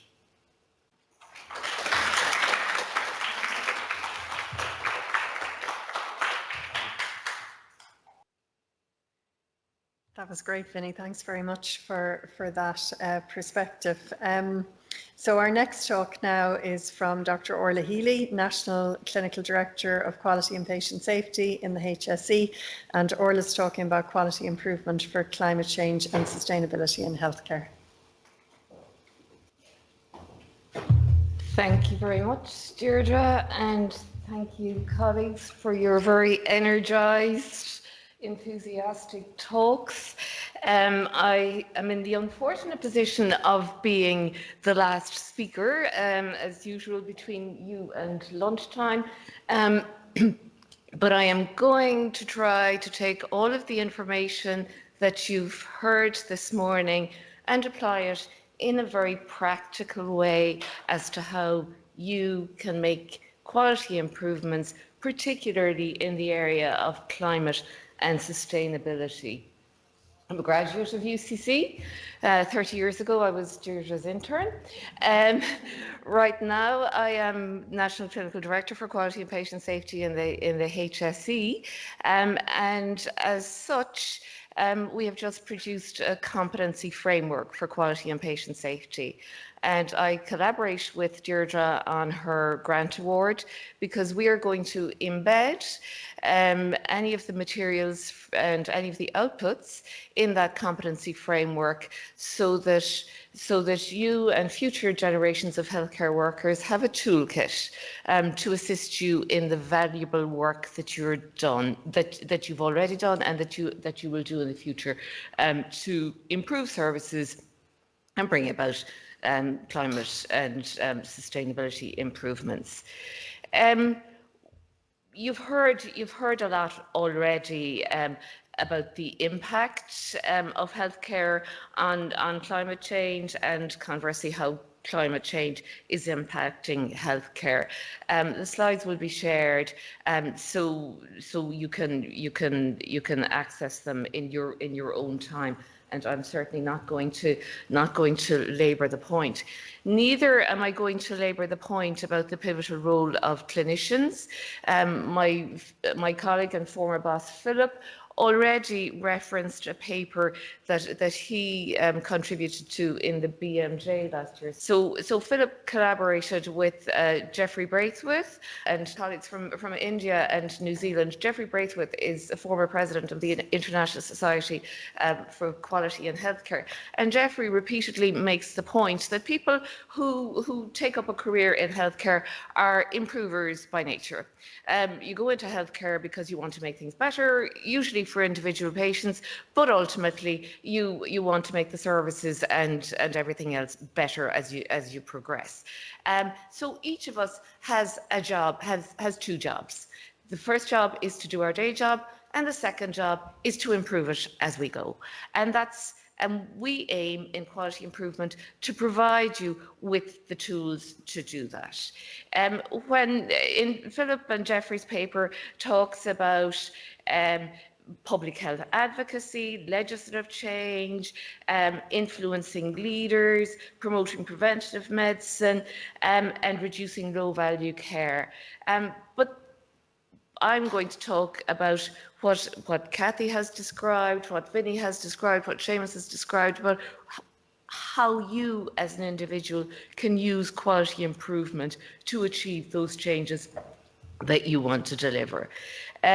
This is just a little ad. Everything that we do in quality and patient safety sits within our patient safety strategy, which is about to be updated in the coming year. This was mentioned already. The domains of quality in healthcare were defined over 20 years ago. It's accessible, it's acceptable, it's timely, it's efficient, it's equitable. And since about 2001, I think the IHI first suggested it, and it was then introduced by the UK, sustainability as a domain in quality. And by that, we mean the capacity of a health service to deliver healthcare over time with consideration to future generations. And again, we've had multiple examples of what's being done here to achieve that. So what's quality improvement, and what can quality improvement do for that? So the point is that all improvement requires change, but not every change is an improvement. So what quality improvement does is it provides you with, we call it a science, but it's a methodology that allows you to test iterative changes to achieve the desired effect and to avoid the unintended consequences of inappropriate change. Okay, so quality improvement is the combined and unceasing efforts of everybody to achieve better patient outcomes, better experience of care, and continued development and support for staff. And that's from our quality improvement framework, which was produced in 2016.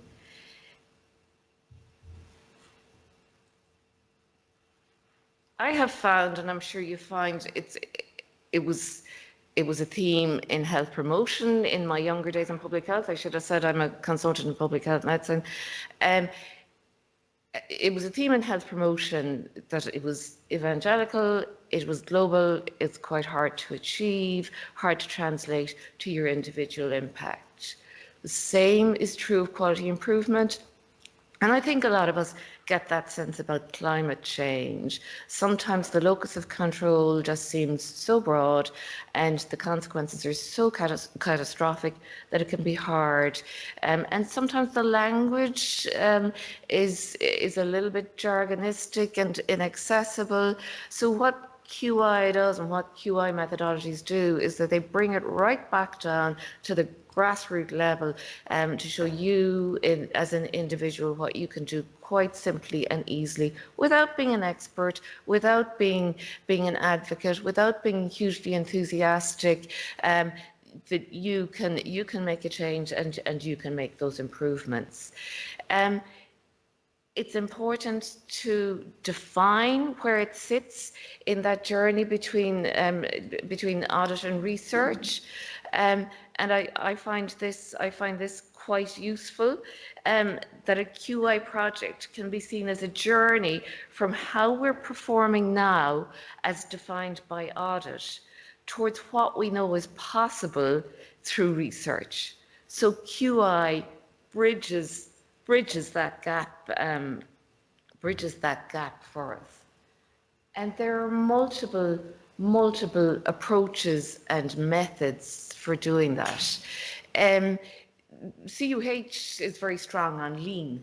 A lot of people hear black belts in lean. The lab, lean methodologies are embedded in the labs. Kathy, you demonstrated a very practical approach, and laterally you mentioned data collection and sustainability.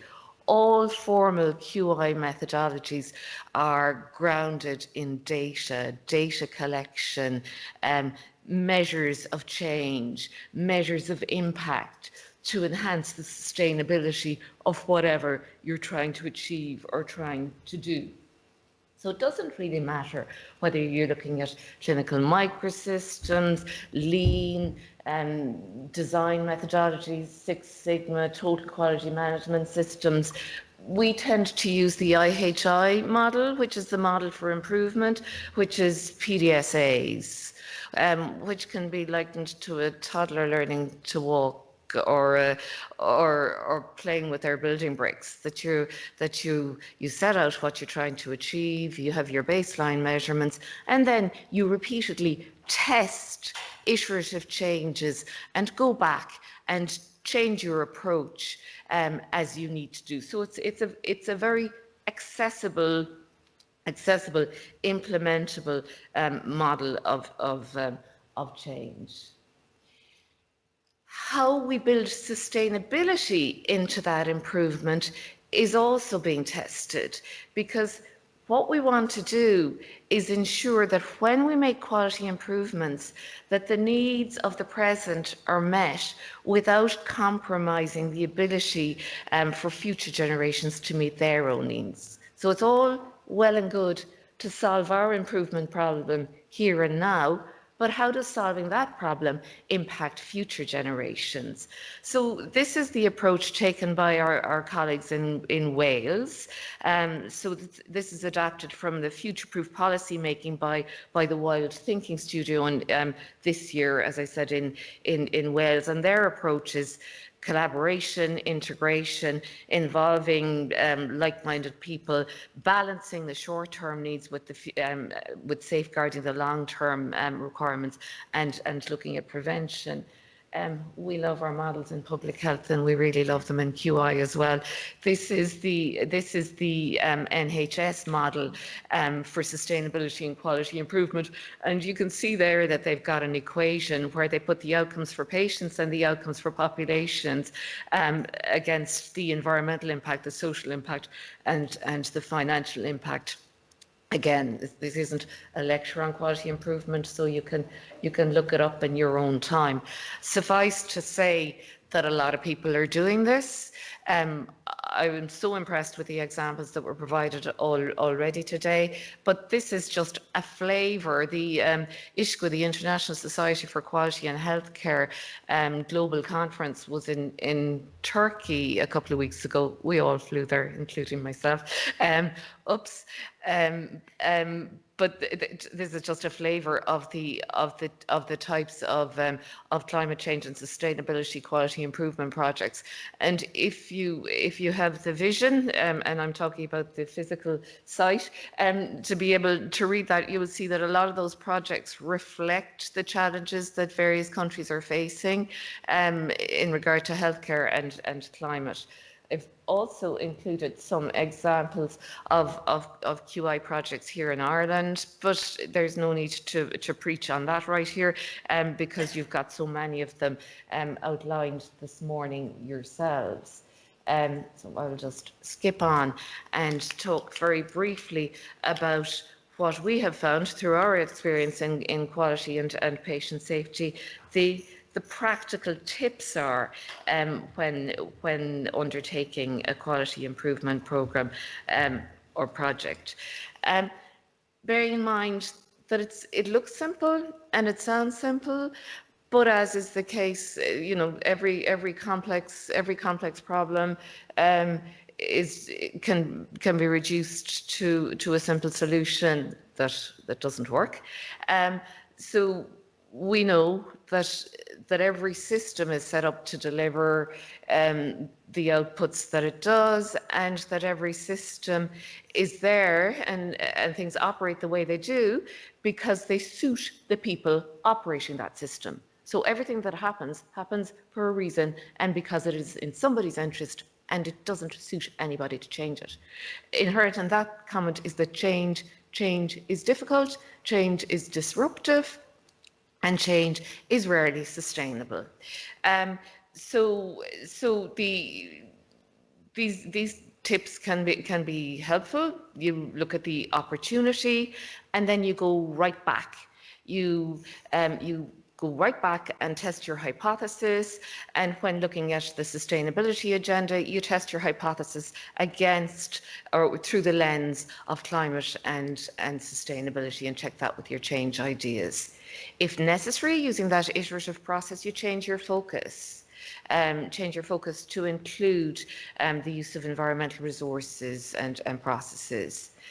Then you take a pragmatic approach as to what your level of influence is. And I regularly use the analogy of health promotion when I talk about quality improvement, and I think it applies equally. We were talking at the coffee break that this also applies to climate change and sustainability. We can't change everything, and we all have our own locus of control. So what is your level of influence, and operate as best you can within that level of influence to motivate, engage and empower those around you. Lead where you can to be a champion, but co-design the production of solutions. Solutions produced in isolation just simply don't work. Measurement and governance. Above everything else, measurement and governance. Nothing happens without a governance structure, and nothing happens without nothing is sustained without evidence to support the impact of the changes that you've put forward. So along with giving you the tips, in the Quality and Patient Safety Directorate, we have a host of accessible, easy resources and toolkits for any level, from the absolute beginner to the PhD focused on quality improvement. We have this year we have a new quality improvement guide and toolkit, and you can access that through the QR code there. And as I said, we will share the slides. We also have a poster template, approach to a QI plan, a QI decision tree, and again, they can be accessed through the QR code. This year, sees the culmination of a 2-year project, which will have us produce a competency framework. That competency framework will cover all elements of patient safety and quality improvement, and now sustainability. That includes things like after action reviews, systems analysis reviews, open disclosure, the model for improvement, and all of the other quality improvement resources that I've outlined there. Finally, and I think I am well within time, so there'll be plenty of time for panel discussion. This is our website, this is our Twitter handle, and we're more than happy for you to connect with us. Another very valuable option for you is to join the Q community. The Q community is a 5 Nations collaboration funded by the Health Foundation, that brings people a like-minded quality improvers together as a community of practice to share learning and support and coach each other. I should have mentioned that we've also developed a coaching service for quality improvement within the Directorate, and we've just trained our first cohort of 15 coaches, and they're from each of the regions, and the vision is to have a training the trainer model for quality improvement. The Q community has been focused on quality improvement, team level quality improvements in healthcare delivery, and my own focus has been on the major causes of harm, so things like sepsis, wound management, falls, suicide and mental health, those global causes of harm, known causes of harm in healthcare. But I would see this and Deirdre's project and the work and the focus now on climate and sustainability as an opportunity for people to link that agenda with the overall QI agenda and use and build up either through that network or your own that quality improvement committee. Or community rather. Thank you very much.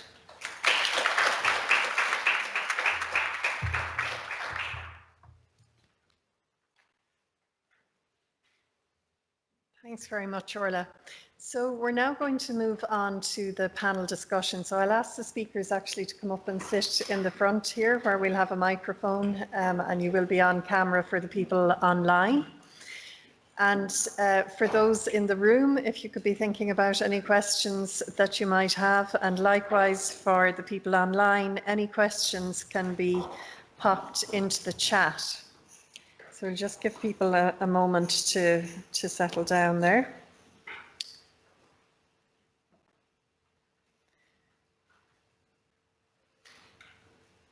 Great, okay. So one question that has come up in the chat is one relating to, I suppose, the role of leadership in this. And it's, as a group of clinicians, what advice would you give to a HSE leadership team who are being trained in climate change and sustainability? So what do you think the key things are for HSE leadership around this topic? Seamus, seeing as you've got the microphone, do you want to? You can kick off. I think the issue would be what to say to leadership team, or is it saying? Thank you. Okay. So is it staying up or staying down? So I think in terms of staying up to a leadership team, I think education is the fundamental of this in terms of having a scientific knowledge base like we do about everything else in terms of our practice as part of that. I thought Kathleen's points about starting small with things that are attainable and building up from there is very important.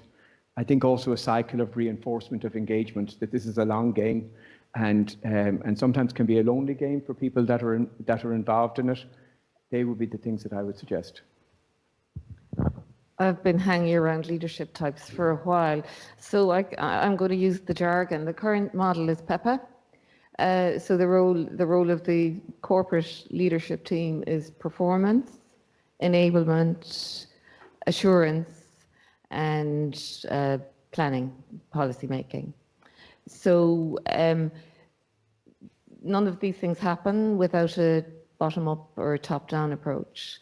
And I would see the role of leaders in this area as being clearly the policy making and the planning agenda has to align with climate change and sustainability. But we also need to enable people, whether it's through the production of tools or the environment we create for them. And then leadership needs to be assured. And that assurance comes through measurement. Thank you very much. I would say that my primary point would be fund the National Climate Action Strategy. It has not come with funding. We do have a wonderful Climate Action Sustainability Officers, and Aileen is here today representing those, and Eileen from Clean Tech. But in terms of on the ground, and Seamus made a very good point earlier about having people whose only job it is to embed sustainability in our healthcare.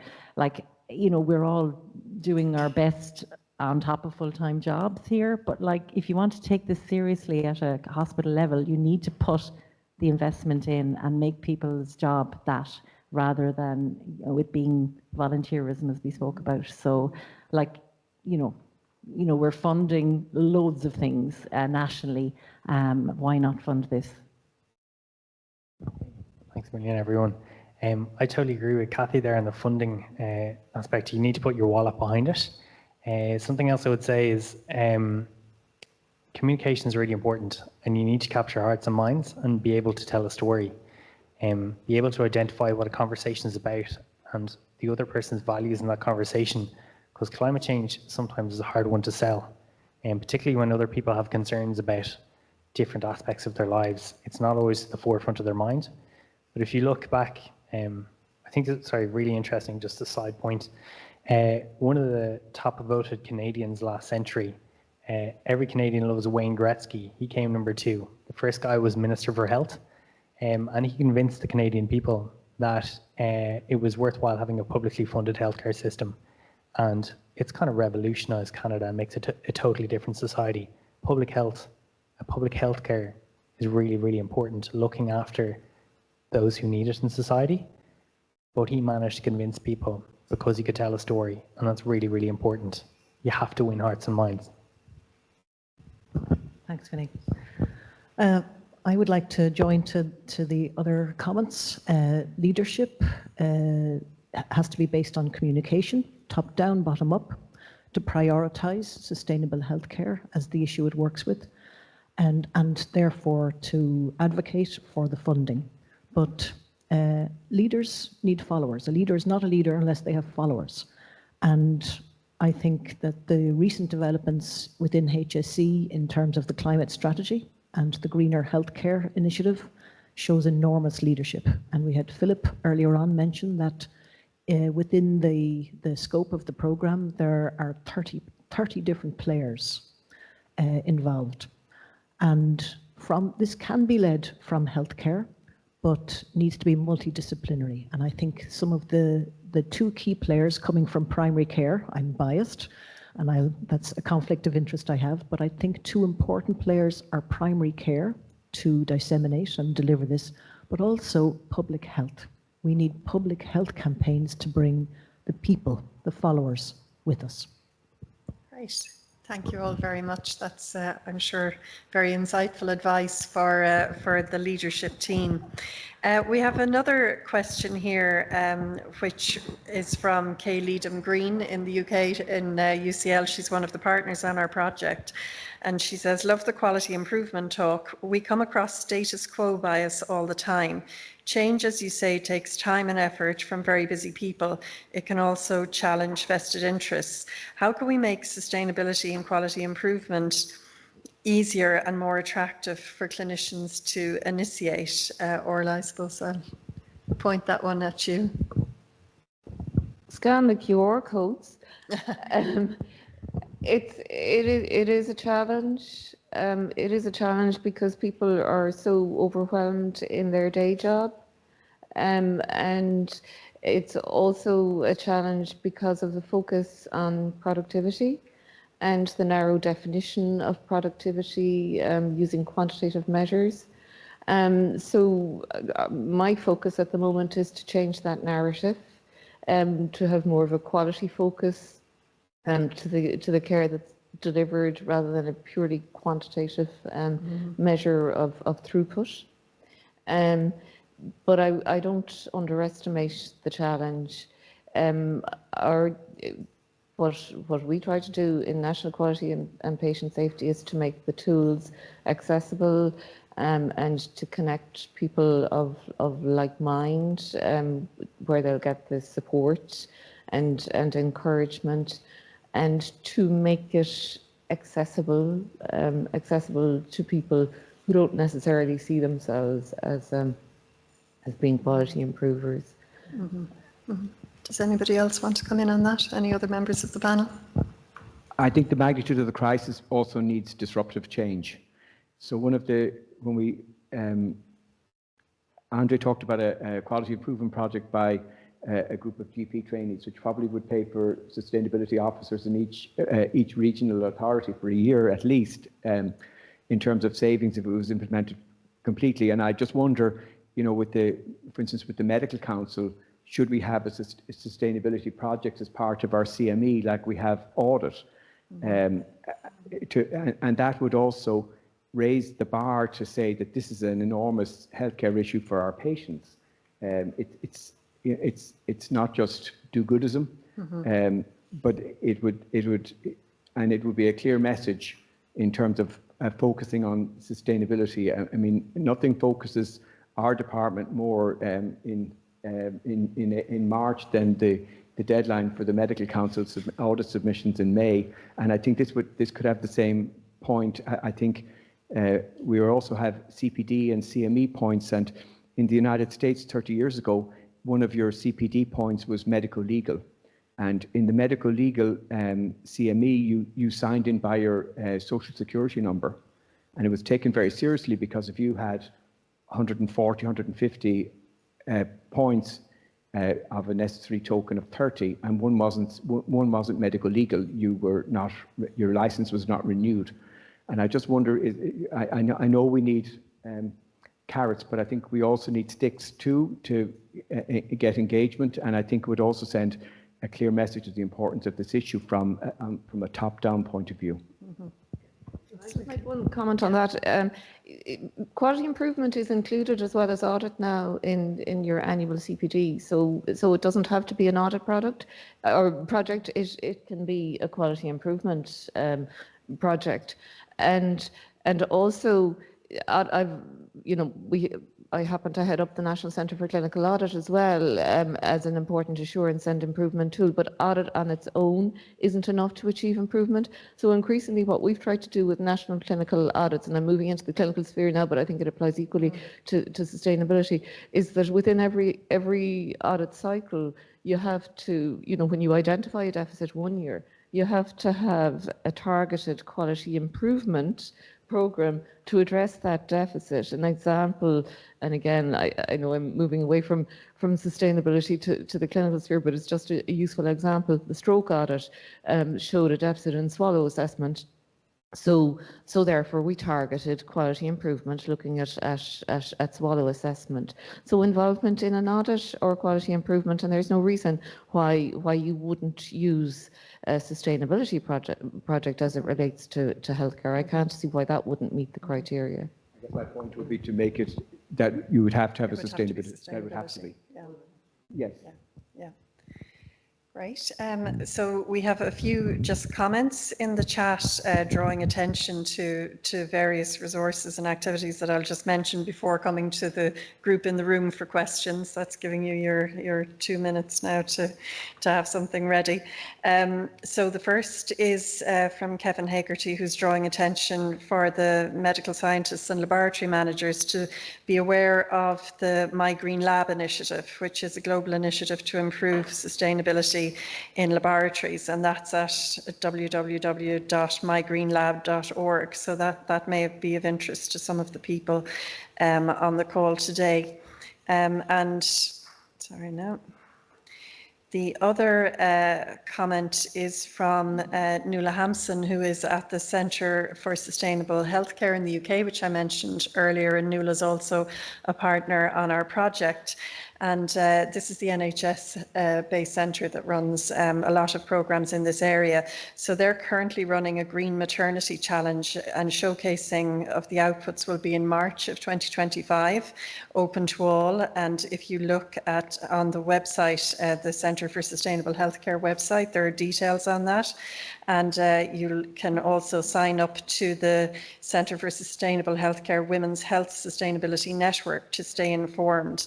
And I'm already signed up to some of their networks, and it's very useful. You get a lot of ongoing kind of emails about things that are happening and information. So I think that's very valuable, and thanks to both Nuala and Kevin for those comments. So I wonder, does anybody in the room have anything they'd like to ask? We're coming close to finishing up. Yes, Brian? I suppose, the other question is our whole, model of growth development. The UK at the moment is struggling, and their whole model for the Labour government is to have growth of whatever growth means, 3, 4, 5% per year, and growth in population, growth in the work. Where does the political thing lie regarding where we should be putting the brakes on? Should we be having a more mature discussion about what growth means, and that's growth in healthcare as well, or advances in healthcare? Are there limits? Are there actual limits that we have to consider, or is it just steam ahead, onwards and upwards, never think about the consequences of for the other creatures on the planet or the planet itself? So that's sort of our human exceptionalism, that we are exceptional and that therefore we should just steam away. So I don't know if anyone has any comments on that. I know it's maybe a rather nihilistic comment. Thanks, Brian. Yeah, thank you, Brian. I mean, this is a really broad discussion, isn't it, at societal level? I think what we need is degrowth within society. There's an idea that constant growth is sustainable. It isn't. I mean, we're using up the world's resources by growth in population, growth in production, etc. So it's a tough one to answer, and I won't even attempt to do it. But if you just look at the kinds of practices we have in hospitals in terms of ordering, tests, ordering imaging, I mean, I have one example of a 90-year-old patient. It's just relayed to me by a radiologist, a 90-year-old patient with a pyrexia having been requested to have a whole body CT. Now where do we stop in terms of our investigations? Like, what is the purpose of that investigation? What kind of an outcome are you expecting from that? So I think rationalization of the resources that we already have is going to have some, is going to maybe slow down the growth of unnecessary investigations. It's not going to stop it. I mean, if you talk about having an older population, that are living longer, it's hard to see lack of growth. But I think if we can put the brake a little bit on what we have, we get more MRI machines, more MRIs are ordered. You get more. It's sort of like, whatever you provide, it will be used. Build it and they will come.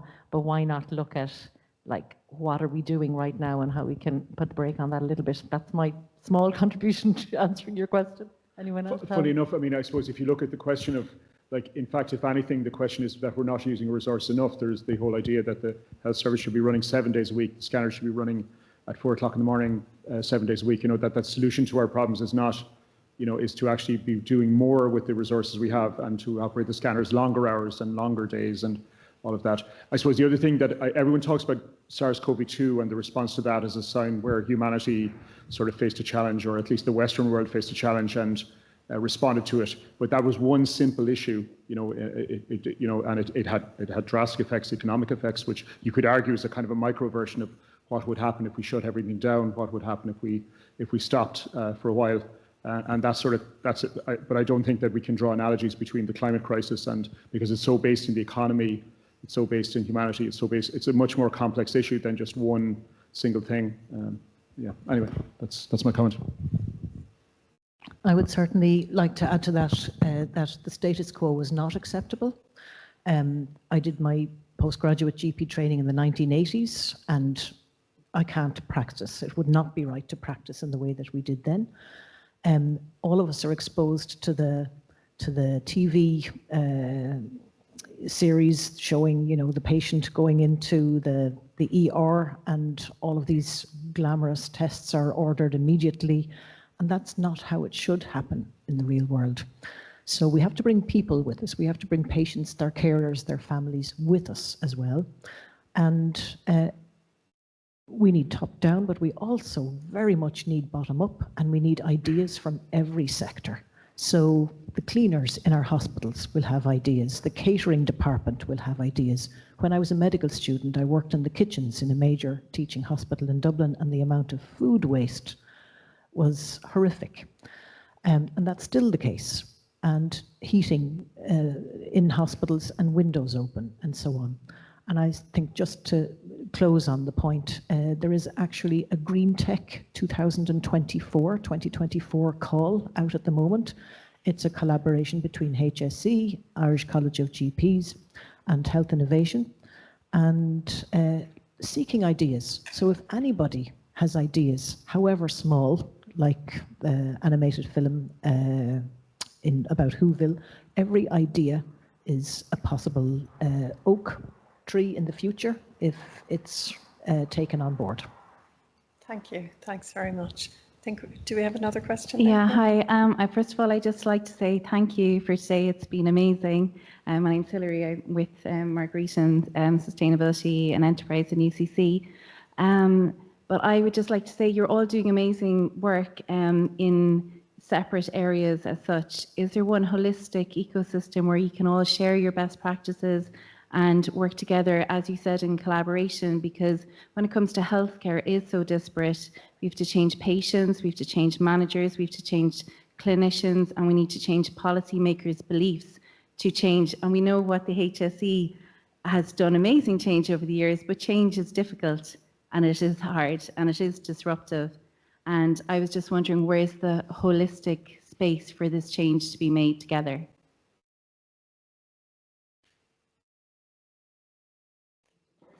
I don't know that I have the answer to that. I'm going to defer to Orla. I don't think there is an answer to that.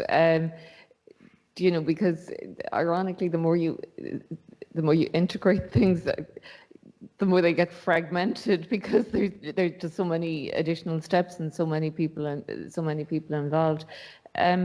There are communities of practice, there are collaborations, there is an opportunity for us to use technology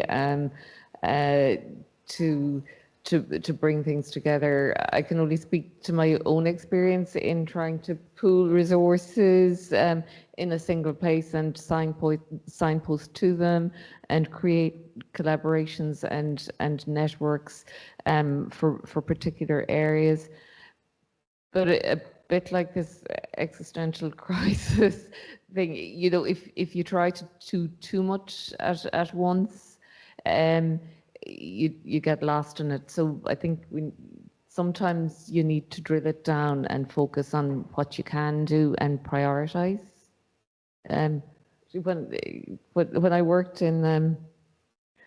worked in acute hospital reconfiguration, I got a gift of a book called The One Thing, and the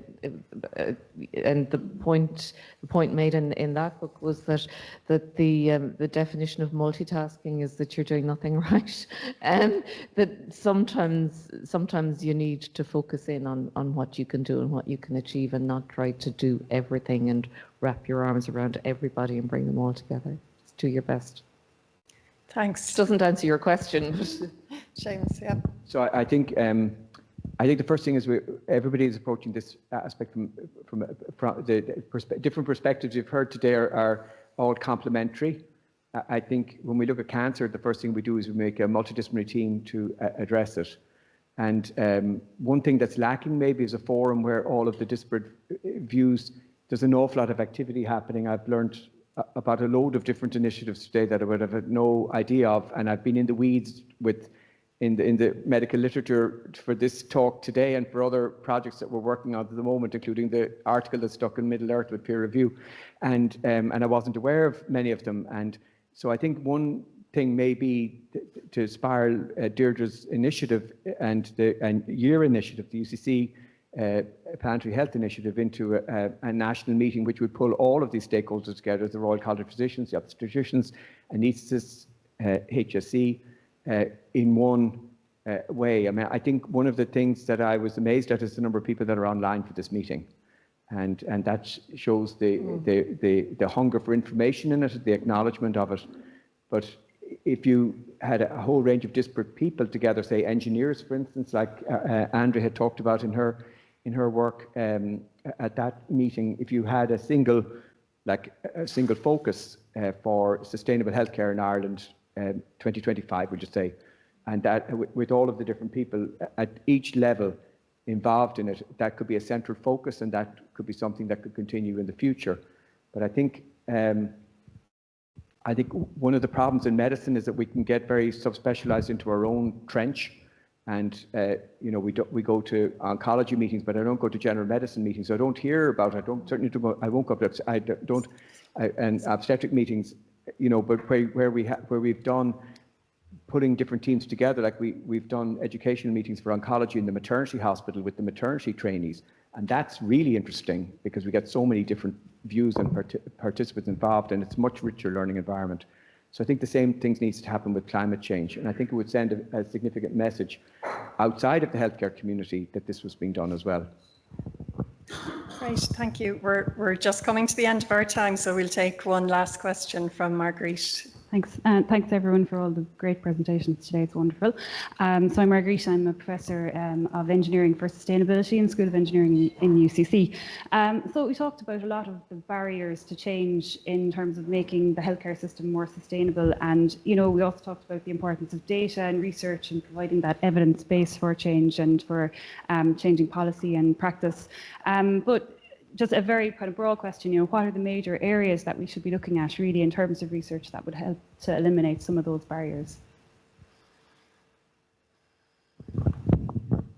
I think healthcare procurement is the elephant in the room. I mean, 70% of our carbon footprint is procurement. So every needle, syringe, whatever we're using in our daily practice. So if you can look at green procurement, I think about 5% of procurement officers nationally have any training on green procurement. From an engineering perspective, I'm not sure where that fits in, but I you know, whatever angle you could take on that, how we can look at every single item that's on our NDC list and how we can, you know, just quickly identify you know, greener alternatives, and this ties in with the green tech, you know, call as well, which I think is going to close at the, you know, in a couple of weeks. But I just think, you know, we have to be tackling the low-hanging fruit, and that's the biggest contributor. So, you know, if there's any contribution that could be made in that aspect.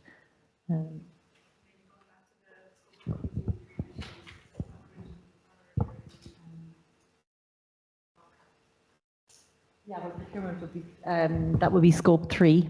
Yeah, 1 and 2 are. I think, you know, there has been more focus. There has been a decent amount of focus on scope 1 and 2 up till now, but you're kind of avoiding the elephant in the room if you're not looking at scope 3. Okay, thank you very much. I'm actually going to have to draw it to a close because I think we have people outside wanting to come in. I want to thank all of our speakers for making the effort to be here today. I know many of you have had to step out of clinical work and indeed travel to get here. So thank you very much for your contributions. I want to thank Uwe Schiller, who's supported us today fantastically with the AV, and it all has gone smoothly. So that's been great. Thank you to all of you who've joined us today. We did have a very good crowd online, around 70 people, I think. So in total, there've been a good number of people here today, and that is a great indicator of the importance of the topic, I think.